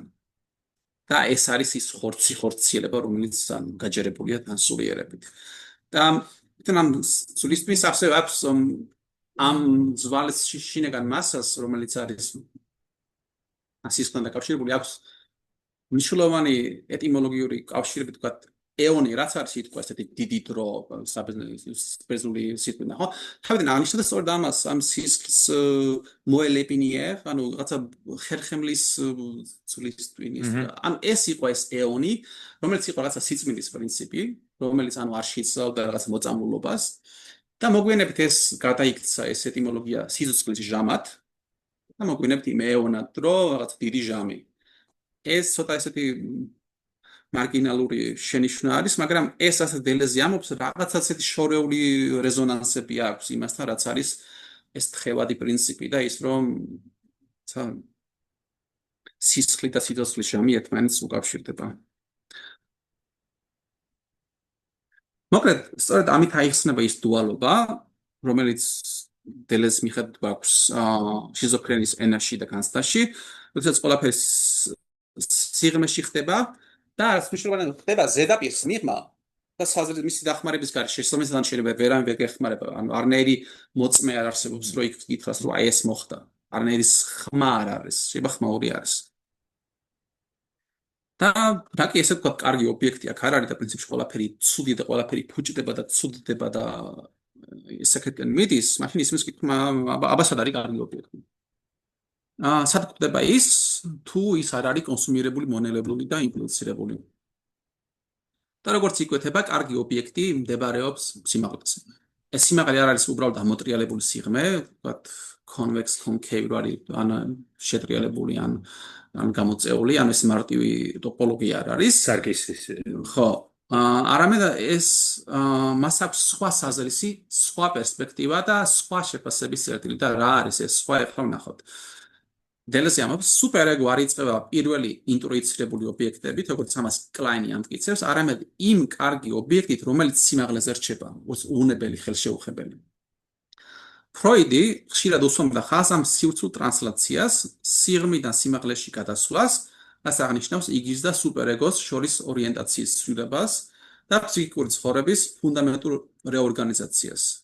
თუ სიღრმეს ახასიათებს შინაგანი დაძაბულობა, რომელიც განისაზღვრება დინამიკური კატეგორიებით, ის რაც არის შემცველი ან გარედან და ის რაც არის მოცული, შინაარსი, სადაც ცარიელი ან სავსე ან მსხვილი ან წვრილი, სიმაღლისთვის დამახასიათებელია სხვა დაძაბულობა, რომელიც არის ვერტიკალურობა და ზომების ხვობა დიდი პატარა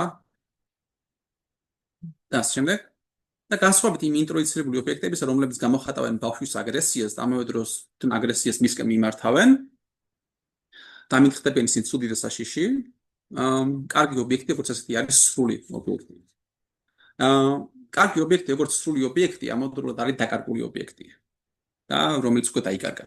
Ayant déjà été perdu. და სხვადასხვა დელეს არ აქვს აღნიშნული, პლუსთან არის მნიშვნელოვანი მომენტი ესეთი პასაჟი, როდესაც მას აქვს უნებლი მოგონებები, რომელიც გაანგარება ყოველ ტემპორალობას.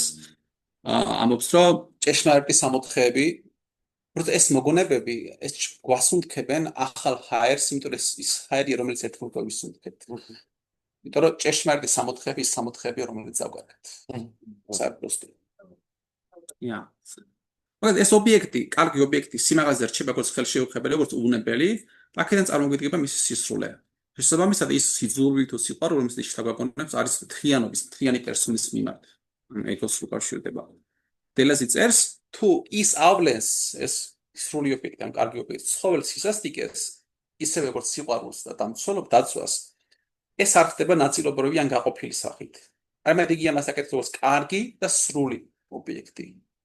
რომელიც ყველა გამოვლენებას მომდინარეობს ერთიანი მაღალი და უმაღლესი მთლიანობიდან და თავად მე ახდენს თანამთანობით იდენტიფიცირებას ამ სრულ ობიექტთან, ამ მზად არის მისგან მიიღოს საყვედური დაგვიანებული გაკითხვა, თუნდაც ისეთ ფორმულირებით, როგორიცაა, რომ ჩვენ მაშინ ხმა გვითხრა, ხომ გითხარი, მაშინ როდესაც არანაირი ხომ გითხარი არ თქმულა, მაგრამ მას აქვს ამის უფლება გითხრას, ხომ გითხარი, ნაგულისმები იყო. შეიძლება ითქვას, რომ კარგი ობიექტი ახდენს ხმის მეტყველების ექსტრაქციას სიღრმეებიდან და დელეზი გვახსენებს, რომ მგონი იგი და ფროიდის ნაშრომი? ფროიდის ნაშრომი იგი და არა. 1923 მეტაიდი. და სუპერ ეგოს, ანუ ზეგოს აქვს ხმის მიერ წარმომავლობა, ან აკუსტიკური. მეც საკითხული მაქვს დიდი ხნის წინ, მეგონი ძალიან მოკლედ ახსენეს ფროიდი ამას. ლატანი ამბობს მაგას. ფროიდი არა. ეს არის ესე იგი სუპერეგო დაკავშირებულია ხმასთან, იმიტომ რომ იმპერატიული შეგონება ეს არის ენუნციაცია. ასე ქართულში რაც არის გაგონი ადამიანი რო გაგონება არა, ეს არის ხმა, რომელიც კარნახობს. მაგრამ გაგონებას აქვს ასევე დამორჩილების მომენტი. გამგონი. რატომ არ მისმენ? ესე შემთხვევაში როცა სუპერეგო აცრია და შესაძლოა ამას სინდისის ხმა დავარქვათ. სინდისის ხმა ჩვენ რა თქმა უნდა. სუპერეგო სინდისის ხმა, რომელიც ჩამესმის სინდისის ხმა. ფსიქოლოგიის დროს მესმის როგორც სპეციალისტი. აზროვნების ფუნქციასთან არის კავშირში და იმიტომ რომ ეხლა მარველი რო შემოვიდა იმიჯიაც აქვთ ბავშვებს მიბმული სუპერეგო. რა გაგებით?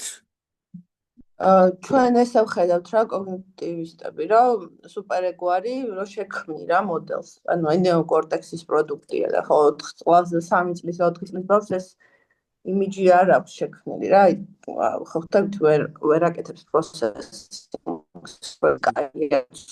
ხო შეფასებითი კომპონენტი ხომ არ შემოდის 8-9 წლია კრიტიკული აზროვნება. ეს სხვა ენაზე ლაპარაკობ მისთვის რომ მარტივად რო ვთქვათ, ანუ დამსჯელი კი არ არის ობიექტი ან ცუდი ან რაღაც რა, ანუ შეიძლება ყავდეს მაგალითი, აი მე ხარ რომ მიდის ხო და აი მოდელირება რა და აი ობიექტზე შეიძლება იყოს მიბმული. როგორია რა? ტექნოლოგიით არსებობს რომ ვიღაცასთან მისთან შეგიძლია უსაფრთხო იდენტიფიკაცია პრინციპში. ხო. Safe attachment რომ ქვია ასევე უსაფრთხო attachment. ხოდა ეხა უკვე იმიჯებზეც არის თქო რა მიბმული როგორ გითხეთ რა სპაიდერმენად შეიძლება რა იგრძნოს თავის წარმოსახვაში მაგრამ არ კონდეს ის კი არა იმ ხედავდეს და ამაზე კონდეს მიბმული ჰიპოკამპზე და არა აზროვნების ფუნქციაზე რა ესეთი უნდა იყოს მოდელზე რა ანუ რა ვიცი როგორ გითხეთ სხვანაირად აზრზე კი არ იყოს მიბმული იმიჯზე რა იმაზე ზედაპირზე ოკეი ესე მაგრამ თქვენ ესეც ლაპარაკობთ, ესე იგი აუცილებლად ეგოდისტონური ადამიანი, ვინც ტკივილს განიცდის, ის არის უფრო ღრმა. ხო, სწორად გავიგე. არა, მე აქ საუბრობ პრინციპში ეგოს წარმოშობაზე, ან სუპერეგოს წარმოშობაზე ასევე და იმაზე, რაც ნიშნავს, როდესაც ადამიანს აღარ აქვს საკუთარი სხეულის საზღვარი დაცული. და პრინციპში არც არასოდეს ქონია და მას პრინციპი როდესაც ის იწყებს საუბარს, რომ მე არასოდეს ყოფილი ვარ ასე, ჩემი გენტობა არა, ეს სიმართლე არის რაღაც გაგებით. ანუ კი არის ბოდვა, მე ანტონე ნარტო კი არ ვარ, მე მომკლეს კაცო იმ დღეს, იმ წელს მომკლეს. მაგრამ სიმართლე არის, რომელიც რაღაცას შემზარავ. უბრალოდ ეს არის რაღაც მომაკუთინებელი ჭეშმარიტება, რომელიც აი მაგალითად თქვენ რომ იყოთ წმინდა სხეული, წმინდა თქვა, ან თქვა ღმერთს არ აქვს პრობლემა, ღმერთს შეიძლება იყოს წმინდა თქვა. ის სპინოზასთან რომ მივართ შემიძლია შეკითხვებში უპასუხო, მაგრამ შენ ადამიანი ვერ იქნება როგორც ეგო წმინდა სხეული. ესეთი რამე გამორიცხულია. შეიძლება რაღაცა მომენტში დაემთხვა რაღაცა წმინდა ყოფნას, მაგრამ შენ ამ მდგომარეობაში ვერ დარჩები. ეს არ არის რაღაცა პიროვნული ყოფნა. შენ გავაგრძელებ ახლა და ბოლოს განაგრძელებ. მოკლედ ფროიდთან ხმას აქვს სუპერეგოს აქვს ხმის მიერ წარმავლობაო მახუნებია ეს დანახვით ვერ იქნება იმიტომ რომ სანამ დაინახავ გესმის თუმცა აქ შემიშნა რომ საინტერესო არის ან ადამიანებს და ახალშობილებს განვითარებული აქვს ეს იმიტაციის უნარი რაც კუთვნილ მაღალ დონეზე არის თქვა სარკისებ ნეირონებს როცა საუბრობენ ეს საინტერესოა ასევე როდესაც ანუ ახალ დაბადებული ახალშობილი რამდენიმე საათის შობილი ბავშვები არიან და როდესაც მას უყოფენ ენას ბავშვიც ყოფს ენას ბავშვი ვერ ხედავს მაგრამ ეს საინტერესო საიდან იღებს ამ სიგნალს რომ მან ცენა უნდა გამოყოს ხო კარგი დელეზი წერს ბავშვის სიღრმეები გავს ველურ მხეცს და ბუნაკს ან ორმოს და ეს მხეცები თქოს ცდილობენ რომ ეს ჰაერიდან ჩამოხსნან მოინადირონ კარგი ობიექტი მაგრამ ეს უკანასკნელი გავს მტაცებელ ფრინველს და ეს მოკლედ შენიშნული გავაკეთოთ, თქვათ ნიჩესთან და მითოლოგიურად რაც არის ორი არქეტიპული ცხოველი დაკავშირებით გველი და არწივი, ერთი რომელიც იკლაკნება, თქვათ ქვემოთ და მეორე რომელიც ზემოდან უყურებს, ეს მნიშვნელოვანი გადაკვეთა არის, ეს ორი რაღაცა უნდა გადაიკვეთოს მითოლოგიურად. მოკლედ ხმის ამგვარი გენეზის სიახლეური სინათლით გვანახებს კლაინისეულ პარანოიდულ შიზოიდურ და დეპრესიულ პოზიციებს ანუ ეს სურს იმეცმა რომ ესე რაღაც დეპრესიული პოზიცია ესე მარტივად არ მოსდევს მგონი არც კლაინთან არ არის მარტივად მაგრამ დელეს კიდეს რაღაცის სურს და ასეთი რაღაცას წერს როდესაც შიზოიდი იცავს თავს დეპრესიული პოზიციისგან როდესაც შიზოფრენიკი რეგრესირებს მის მიღმა ეს იმიტომ რომ ხმა ისევე ემუქრება მის სრულ სხეულს რომელიც წყალობითაც იგი მოქმედებს ან ხმა მოქმედებს და რთული პასაჟი არის. როგორც ნაწილ ობიექტებს ემუქრება, რომელთაც მასში ვნებულობა შემოაქვთ. ანუ ეს ხმა ემუქრება როგორც მის სისრულეს, ასევე იმ ნაწილ ობიექტებს, რომლებიც არიან ინტროიცირებული, ხო?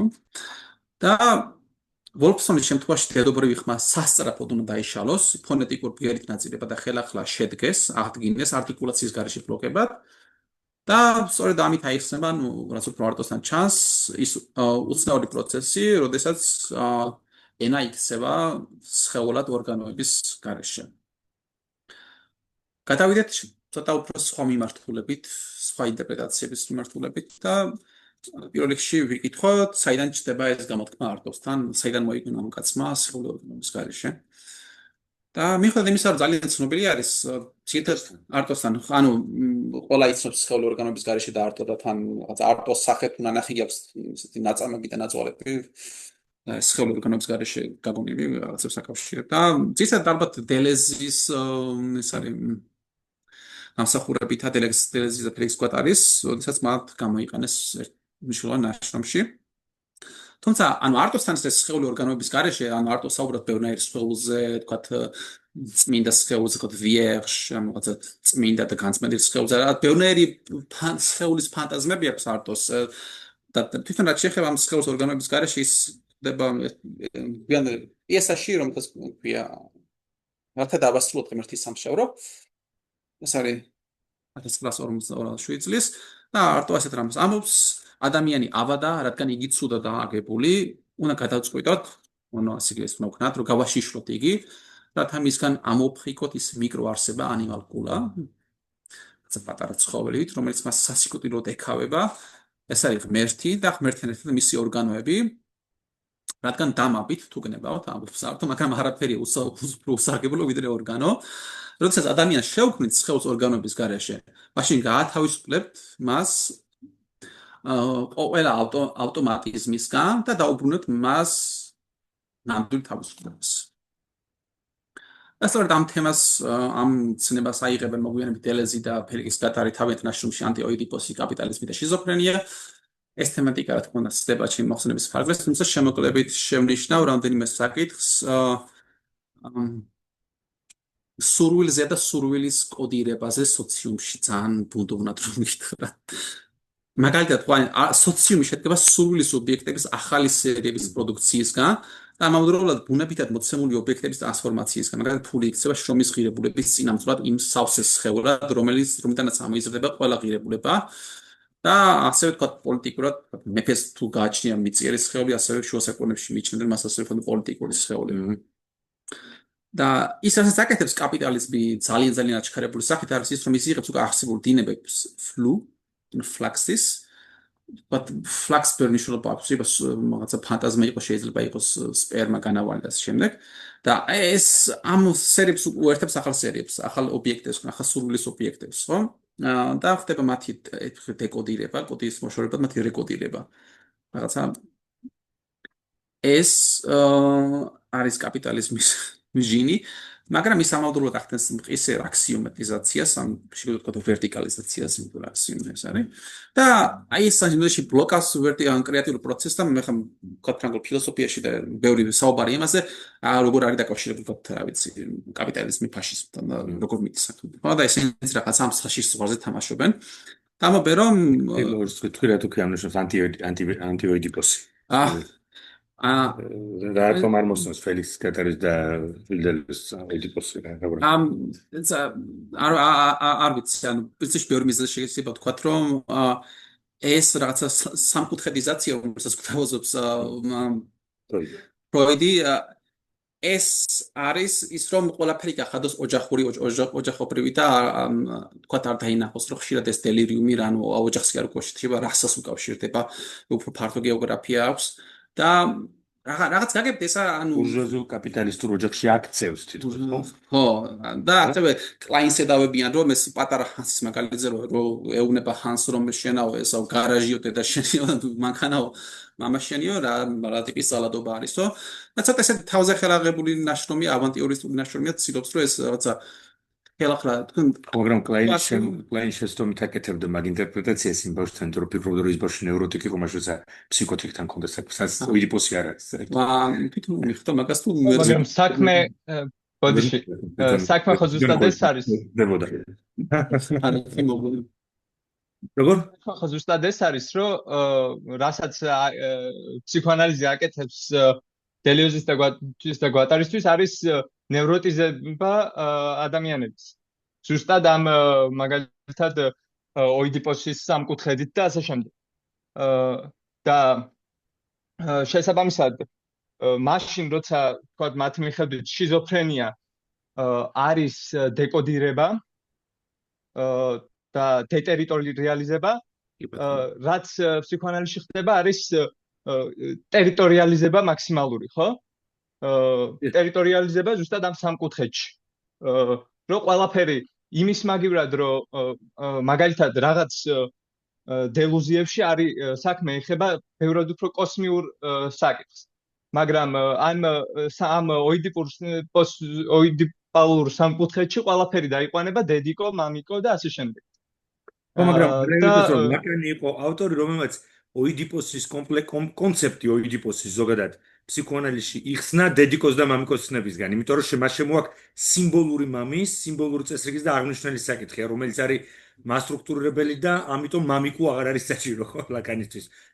ზუსტად ლაკანს ამიტომ ბევრად ნაკლები, ანუ კრიტიკა არც ხდება ანტიოიდიპოსში, უბრალოდ ხდება სხვაგვარი კრიტიკა, ანუ ერთდროულად აბსოლუტურად აქებენ, ხო, და მეორე მხრივ ისევ თქვა ტრადიციულ ფსიქოანალიზის კრიტიკა ხდება იმით, რომ ლაკანის დაბრუნებასაც ეცადნენ ისევ ამ დედიკო მამიკოს პრინციპამდე, როცა სულ სხვა რაღაცას აკეთებს, მაგრამ ლაკანთან რაც პრობლემა აქვს, ეს ლაკანთან აქვს მაგალითად ამ ფალოსის როგორც ტრანსცენდენტური აღნიშნულის პრობლემა, რომელსაც ყველაფერი თითქოს მიემართება.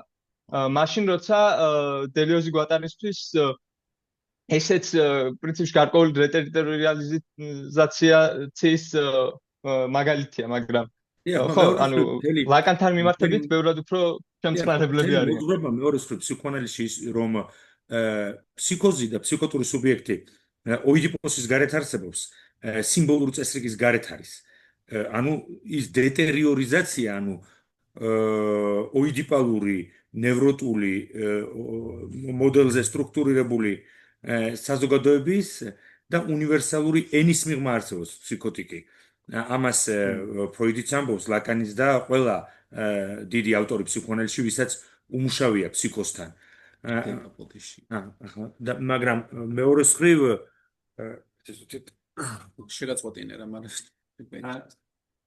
ფროიდისთვის ხშირად ნევროზი და ოიდიპოსი არის არა პათოლოგიის აღნიშნული სიტყვა, არამედ ნორმის, ანუ ოიდიპოსს აქვს მასტაბილიზირებელი, ესე იგი ნორმატიული ეფექტი. და რომ არა ოიდიპოსი, ასეთ შემთხვევაში ჩვენ შეიძლებოდა მიგვიღო სრული ქაოსი საზოგადოებაში და ასე შემდეგ. ამიტომ დღეს როცა ოჯახის შორის ალტერნატივას რო ვერ ხედავს საზოგადოება და ეს ფალიკური ელემენტი როგორც აქსიომა როა და თურმე ნევროტულობა რო ნორმაა და შფოთა და სხვა შემთხვევაში თუ წესრიგი არ იქნება, ზუსტად ეს არის ნევროტულობის წინაპირობა. რა ვიცი, ესე ვფიქრობ მე პირადად და რატო არ ვიდებ ამ მოცემულობას ნევროზის სტრუქტურაა, რომელშიც ჩვენ გვაქვს რაღაც საერთო ენა, ერთმანეთს ვაგებინებთ, მაგალითად, როცა გიგლა საუბრობს, გიგას, თამარს და სხვებს ესმით, ანუ გარკვეული თვალსაზრისით მაორგანიზებელი სტრუქტურა და ჩვენ ვხედავთ, როცა არ არის ოიდიპოსი, არის ფსიქოზი, არის მეგალომანია, არის ნარცისტული აშლილობები, მოსაზღვრე აშლილობები, ანუ სტრუქტურაციის პრობლემატიკა და დღეს თანამედროვეობის კლინიკა მართლაც აჩვენებს იმას, რომ ჩვენ ოიდიპოსის ცივ, როგორც მუსტაფა საფუანმა დაწერა ძალიან კარგი წიგნი სხვა შორის, ესე იგი სასოწარკვეთილი მზერა ოიდიპოსზე თანამედროვე ცივილიზაციაში, ისე რომ ის სასოწარკვეთით უმზერს ოიდიპოსის მომავალს, რომელიც მართლა იღუპება, როგორც ფროიდი ამბობს, ოიდიპოსის დაღუპვა, ანუ ოიდიპოსის კომპლექსის ლიკვიდაცია. მეორე მხრივ დელოზისთვის და გატარისთვის ზუსტად ერთ-ერთი პრობლემა ეგეც არის, რომ ეს ოიდიპალური სამკუთხედი ერთი მხრივ ოიდიპოსი და კასტრაცია არის ერთი მხრივ ზუსტად რაც ნევროზს იწვევს, მეორე მხრივ რითიც აღიკვეთება, ხო? ზუსტად უნდა მოხდეს მაგალითად უნდა მოხდეს კასტრაცია, რომ ნორმალური ის მივიღოთ, ხო? და რაც მთავარი პრობლემა რასთანაც აქვს და ძალიან ნიჩიანური პოზიციიდან არის ის, რომ თუ კი თქვა ფსიქოანალიზი ეფუძნება პრინციპს, რომ სურვილი არის რაღაც ნაკლისობის გამო ან დელიოზის გვატარისთვის სურვილი არის შემოქმედებითი და სურვილის ნაკლისობის შევსება კი არ არის და არავითარ დანაკლისი არ არის, არამედ პირიქით რაღაცის ხნადობის სურვილი მათი კონცეფცია რომ სურვილი არის მანქანა, მოტორი, ესე იგი. კი. თავარი დრაივი, რომელიც ბუნებაში, სხეულში, ბიოლოგიაში იღებს სათავეს და ამიტომ მას არ სჭირდება ნაკლი, როგორც ფსიქიკური, ასე ვთქვათ, საფუძველი იმისთვის, რომ წარმოიქმნას. მაგრამ ჩვენ ვიცით, რომ დეპრესიის დროს, მაგალითად, ანორექსიის დროს, თვითმკვლელობის დროს, მელანქოლიის დროს სურვილი სერიოზულ პრობლემებს განიცდის, მისი არ ქონა, მის ჩამოშლა. სწორედ იმიტომ, რომ არ არის ნაკლი.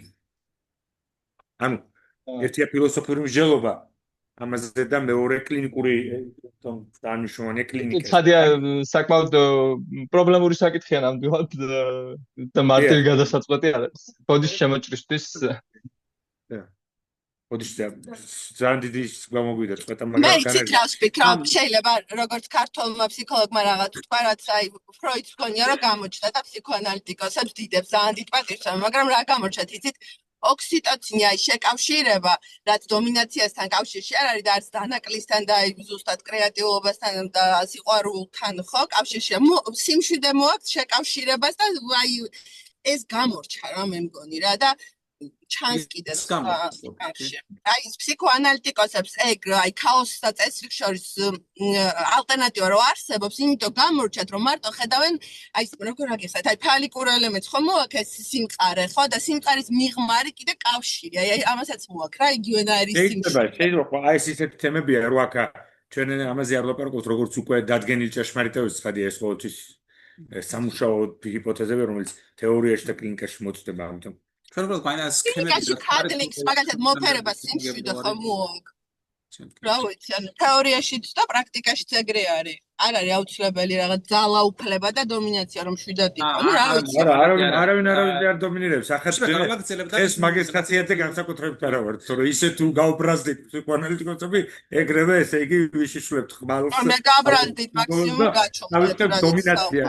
განსაკუთრებით კოგნიტიური როლურ მიმართულების მაგრამ კავშირი როდის გამორჩა ფროიდს პირიქით არ ვართ ჩვენგან განსხვავებით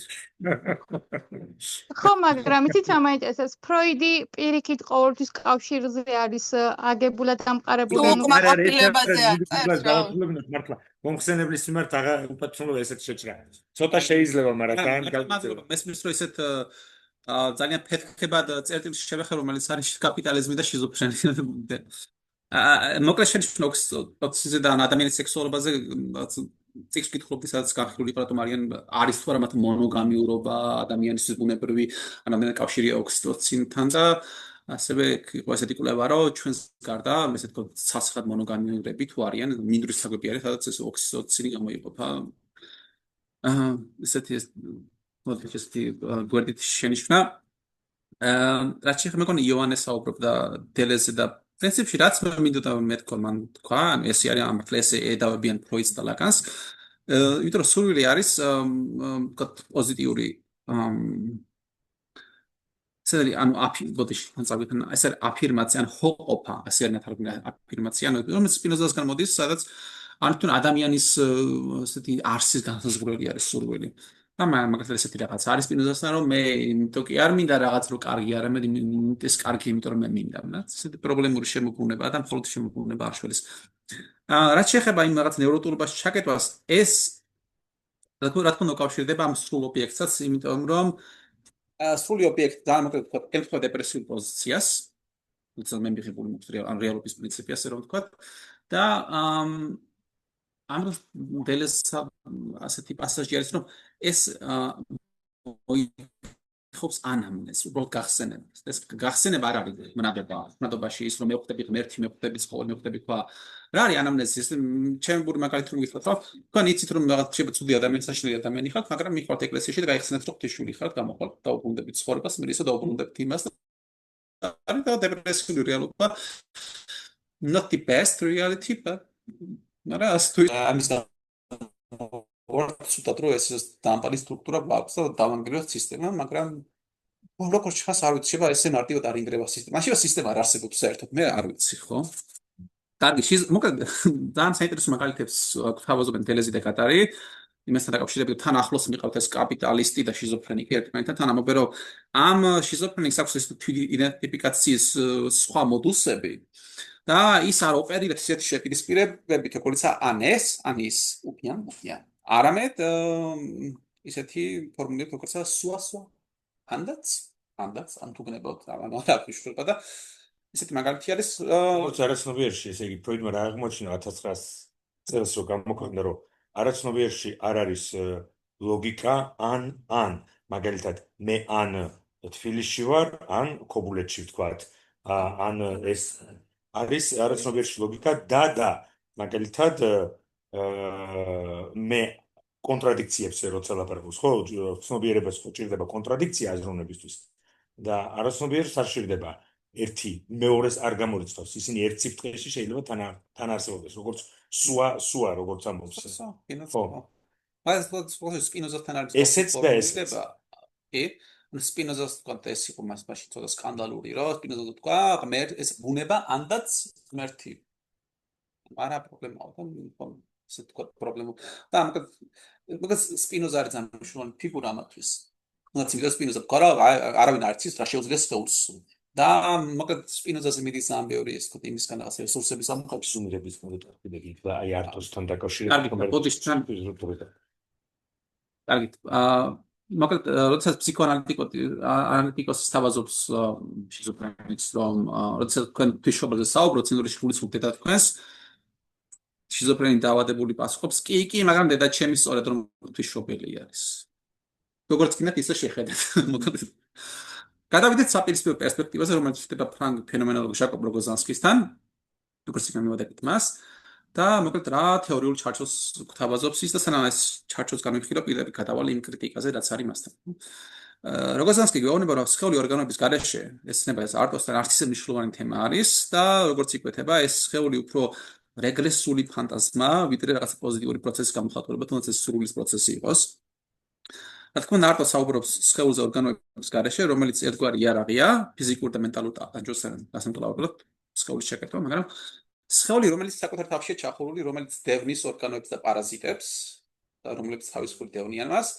რომელიც ცდილობს იყოს დაუნაწევრებელი მასა თავის დაუნებურად მიირთოს იმ ფანტაზიისგან რომელიც არის მითებში რომ თქვა პირველად შექმნა იწყება სხეულის დანაწევრებით ეს არის შროდინერის მითებში გილგამეში ტიამათი არის თავდაპირველად აჭრიან სხეულის ნაწილებს ასე რომ მსგავსი ფიგურა ყოფილა ინდოეთის პურუშა ქვია შესაბამისად რა თქმა უნდა შექმნა და სამყაროში ყოფნა ეს დანაწევრება და შესაბამისად შენ შეიძლება უბრუნდები რაღაცა მითიური პირველ საწესო როდესაც შენ არ ხარ დანაწევრებული ხო და რა თქმა უნდა სამაშება დროებით იმუშაოს მაგრამ როგორც ჩანს ამ ფანტაზმას არ აქვს იმის რესურსი რომ ხანგრძლივად მიიღოს სხვა ან საკუთარ თავის სხვა ყოფნა ეს არ არის რაღაცა ხანგრძლივი განკლავების მექანიზმი. რაც შეეხება ეგრეთ წოდებულ შიზოფრენიულ ენას, აქაც ერთ მნიშვნელოვნად კრიტიკულია როგოზანსკი, თელესთან მიმართებით, კი არტოსთან გვხვდება უცნაური დაუნაწევრებელი სიტყვების მაგალითები, მაგალითად ტრაურ, ან ერკამპთი. მაგრამ ისინი არა სიღრმის ხმაურის განსხეულება, არამედ ჰაპაქსებია და ჰაპაქსი არის გამოიყენება ძველი ახთმის ეგზეგეტიკის, როდესაც წიგნი ანუ ტექსტი არ გაქვს სხვა იმის გარდა და სიტყვა ერთხელ გამოყენება პატფოველი და არც როგორ თარგმნი, იმიტომ რომ სხვა იმის მაგალითი არ გაქვს და ამას ნახოთ ჰაპაქსი ლეგომენონ მხოლოდ ერთხელ თქმული და შესაბამისად მის თარგმნას ანაფსკრად ეკიდებიან. და ჰაპაქსი რაც ნიშნავს არტოსთან კიდე მივართ. ასევე აღსანიშნავია ის რომ გლოსოლალიები რომელიც არტოსთან ჩვეულებრივი ენით დაწერილი თან დელირუდ გაჟღერილი ტექსტის დინარებაში ამოიფრქვება ეს გლოსოლალიები არ არის ყოველთვის ესეთი კონსოლიდირებული და რთულად წარმოსათვლელი ენა. ასევე გვაქვს უფრო არ ვიცი მშხერი რატარა რანა ოტარა განა როგორც როგოზანსკი აღნიშნავს აქ აშკარა ვარიაციები ანუ ტრიალი მარცვლების გარშემო რომლებიც არის არ და რა ან თუნდაც არტოს სახელი და ასევე ჩნდება სხვა სიტყვები რომლებიც ყვებიან არტოს ისტორიის ხელოვნება გადაჟ მარცხიან გამაზვა და დამღან გადაღწევლა კან გვერთხი და ეს ენა ყვება თავად არტოს ისტორიას რომელიც ირლანდიაში წავიდა სადაც წაიღო მაშინ გვერთხი რომელიც გადმოცემის თანახმად წმინდა პატრიკს ეკუთვნოდა და კიდევ ოდესღაც იესო ქრისტეს მფლობელობაში იყო და არტო აქ ირლანდიაში კარგავს ამ კვერთხს, წლების შემდეგ როდესაც მძიმე ფსიქოზიდან გამოდის, ამბობს, რომ ახალი კვერთხი მზადდება, ახალ კვერთხს ამზადებს. რომელიც იქნება დამზადებული 200 მილიონი ბოჭკოთი, მაგიური ნიშნებით და ანტენატალური ან დაბადებამდელი სიმბოლოთი. ამავე წერილში არტო ამბობს, რომ ასევე არსებობდა წიგნი, რომელსაც ვედაკარგა, რომელიც არ იყო დაწერილი ფრანგულად, მაგრამ რომელიც საკითხს ყველა შეეძლო. და მე მოგვიგონებთ ეს გლოსოლალების მაგალითს იყვება ამ წიგნის ენას. დაახლოებით ეს იყო.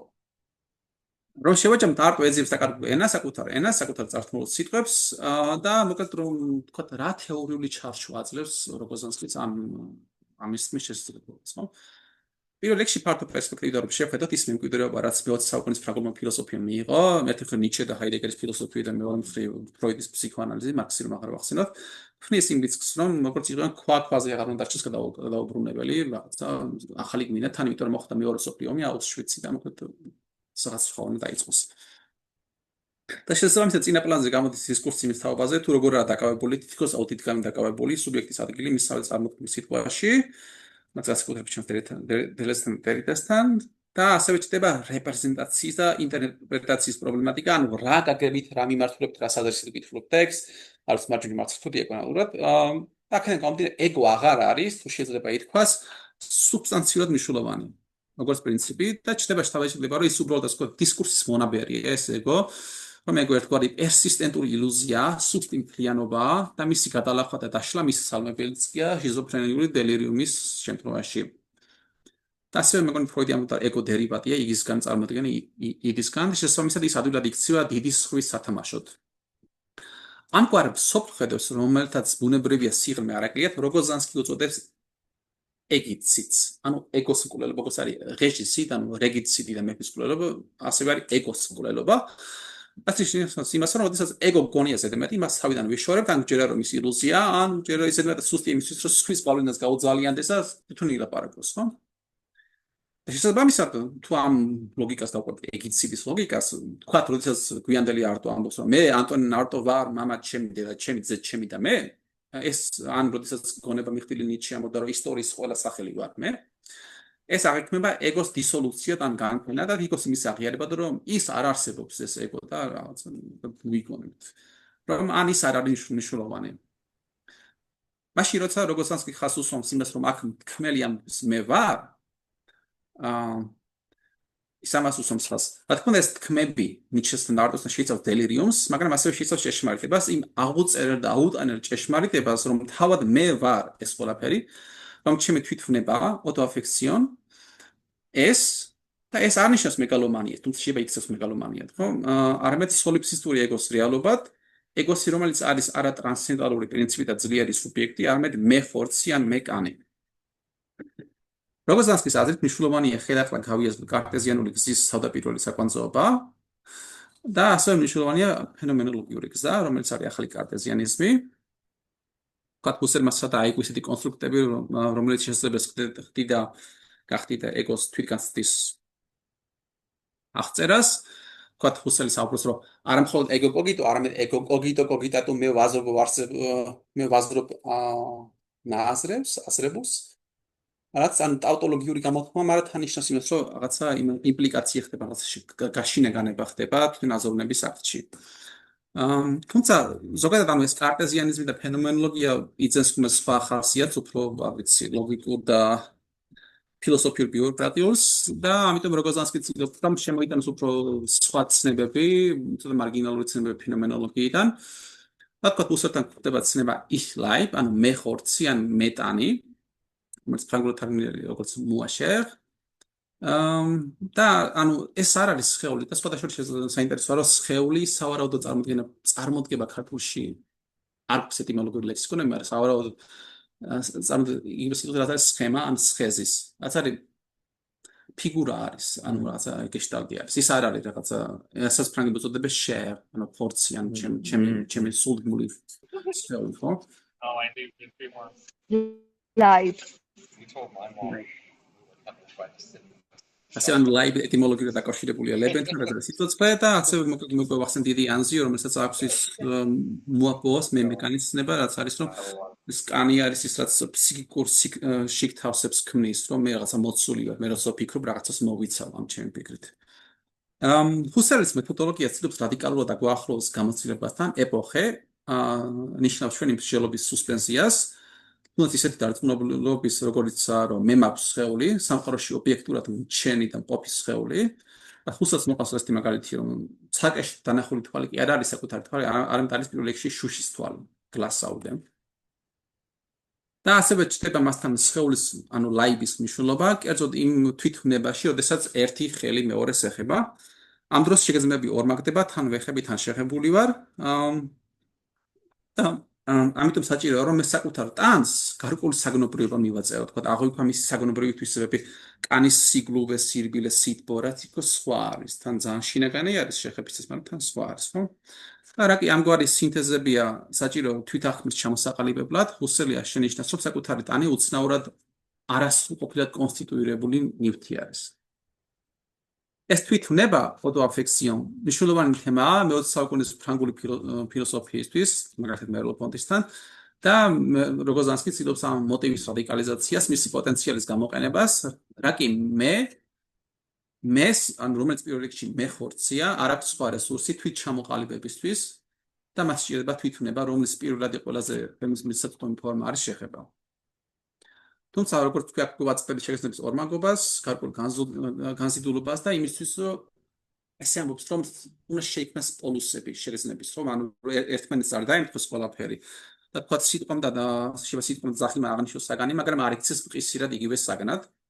და ამ სინთეზის აღსანიშნავად როგოზანსკი იყენებს ცნებებს, როგორიცაა ხიასმა, ანუ გადაჯვარედინება, არის ენაში წერა, თქვა, რა ვიცი, მიწაც საობს და ცა მიწაობს, ეს არის გადაჯვარედინება ისე, რომ რაღაცა ის არის რაც გეშტალტში ვარ, ხო?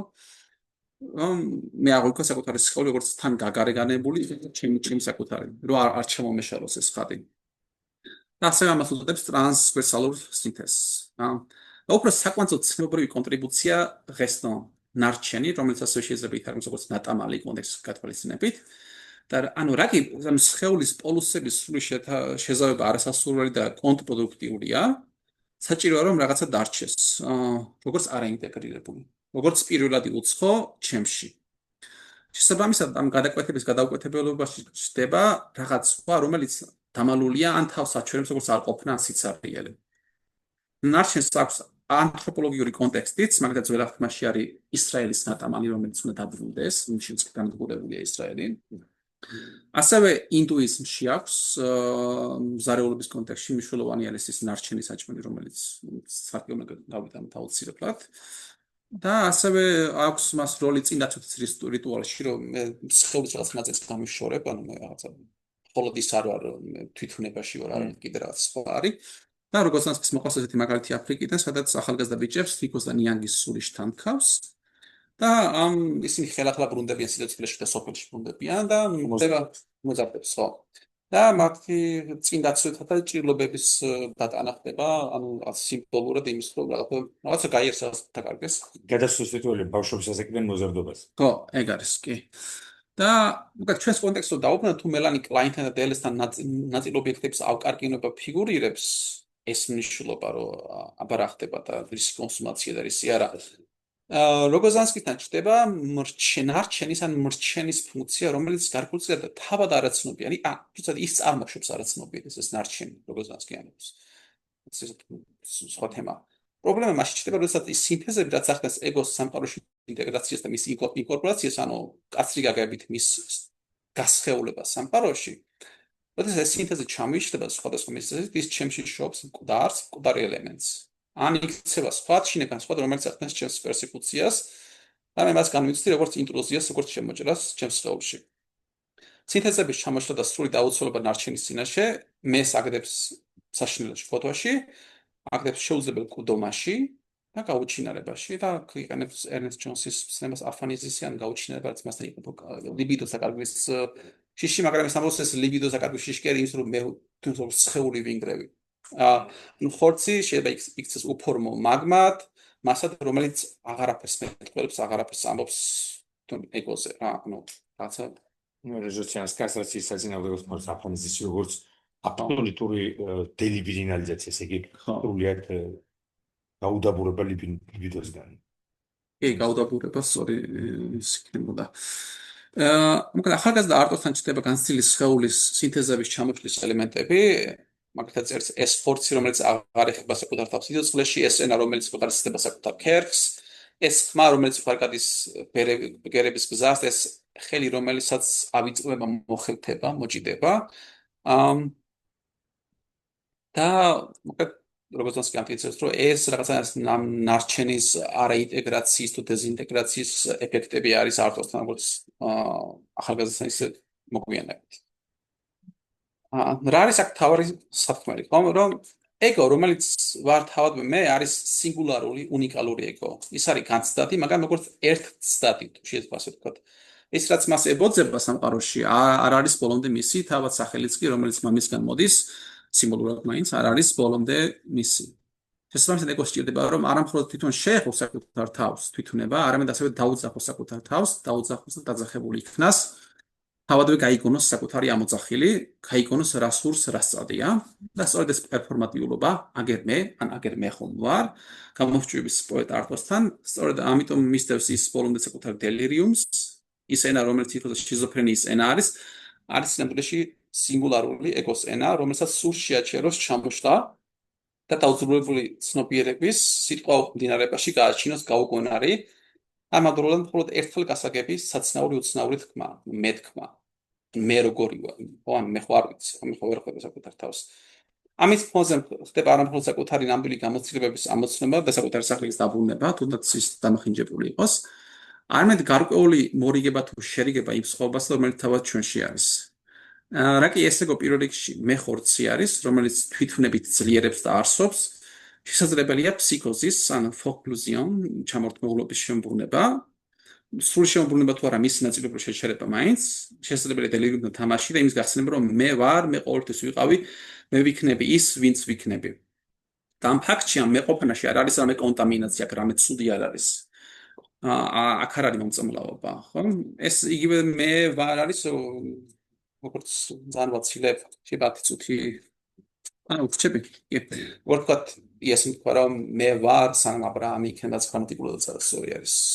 მე ვარ, ხო? და ეს მეყოფნა და მეთქმა არის ფაქტი, რომელიც თან სინგულარული მოვლენა, რომელიც გვეუბნება როგორც შეუძლებლობის შესაძლებლობა, ეს ქმნის იმ დროით ჰორიზონტს და იმ შესაძლებლობას, იმ გახსნილობას, რომ საკუთარ თავს შეიძლება მე დაუბრუნდეს, იყოს იგივე და სხვა. და სინგულარული არა საგნები, არამედ მეტად რა ის შესტიყოთ, შუა საუკუნეებში იყო ჰეკეიტას ეს ცნება, რომ აი ეს კონკრეტული თვისება, რაც თან მოუხერხებელია, მაგრამ აი კონკრეტულად ეს თეთრი ან ეს წითელი. მაგრამ საქმეც ისაა, რომ ეს უფრო არა საგნები და თვისებებია მნიშვნელოვანი, მაგრამ არამედ უფრო ეს მინიშნება ჟესტი, ხომ? აი ეს ყვავილი, აი ეს წითელი, რომელიც იმაზე კი არა ჩამოკიდება, რომ რაღაცა განუმეორებელი თვისება არის, არამედ იმ ღიაობაზე და იმაზე, რომ ეს რაღაცა აქტი შედგა ამის დანახვაში. იყო ეს ჩვენება, აი ეს. სადაც აჩვენს, რომ ჩვენი ჰორიზონტი, ჩვენი სივრცე მრავალმხრივ დასტრუქტურირებული და შემმრავლად აღლიქეს ეს მოგონება. ეს სინგულარობა, რომელიც ამავდროულად სიცოცხლის ხაზია, მნიშვნელოვანია თელესისთვისაც, თუმცა ჩანს, რომ მას მეტად ანონიმური ელემენტ ყოფნის გარდაქმნა და ელემენტად ჭიდილი აინტერესებს, რასაც ადვილად შეიძლება ემსხვერპლოს მეს იდენტობა, ეს შეიძლება ზედაპირული დასკვნა, მაგრამ მისი ფილოსოფიის ექსპლიციტური ასპექტი ასე გამოიყურება. და ცოტა უფრო ფართო პერსპექტივას რომ შემოვიტანოთ, ეს ელემენტური აზროვნება ალბათ უფრო ბერძნული აზროვნებისთვისა დამახასიათებელი, რომლისთვისაც პიროვნება, ან პიროვნულობა უფრო თეატრის სცენასთან დაკავშირებული პერსონა და არა რამე ონტოლოგიურ რაობასთან, შესაძლოა მათთვის გაუგებარი იყო, როდესაც ახალი ათმა გაჩნდა და საუბრობდნენ, რომ ღმერთი პიროვნება არის. თვითონ თეატრის სცენასთან ასოცირდებოდა, ხო? შესაბამისად, წარმოუდგენელია სოკრატე, რომელიც თქვა ქრისტეს მსგავსად იყო და მე ვარ გზა ჭეშმარიტებობის სიცოცხლე ესეთი სულს. როგორც ასკიტა დელეზი არტოს შიზოფრენიულ ენასთან გადაიკვეთებიან, იმ უორგანოს სხეულთან, რომელიც ღრმული სხეულის სიღრმეებიდან ამოიზრდება, ენა თამაშობს იმ სპარზე, როდესაც ის იქოს კვლავ წმინდა ხმაურად უნდა იქცეს იმ ინტენსიურ ყოფნამდე, რომელიც ობსესიურად ვიბრუნდება ცნობიერების გზად გადაკვეთაზე. და რა თქმა უნდა წიახსულებ როგორც ნახეთ შემმრავლნაირი იყოს, თუმცა ისიც უნდა ვიცოდეთ რა დევს ასოციაციებთან. და დავას მოხსენებს არტოს ერთი პასაჟიდან, გვიანდელი პიესიდან. ვინ ვარ მე, საიდან მოვდივარ, მე ვარ ანტონ ენარტო და რომ თქვა ეს, როგორც მე შემიძლია რომ ეს თქვა. ვინ ვარ? უმალ ნახოთ როგორ აფეთქდება ჩემი ამჟამინდელი სხეული და შეიკრიბება 10,000 ცნობად ხედავთ ახალ სხეულად და თქვენ რაღაც და შეძლებთ მე და მივიწყოთ. დიდი მადლობა, დიდი მადლობა. ძალიან მოხმარეთ იმედი რომ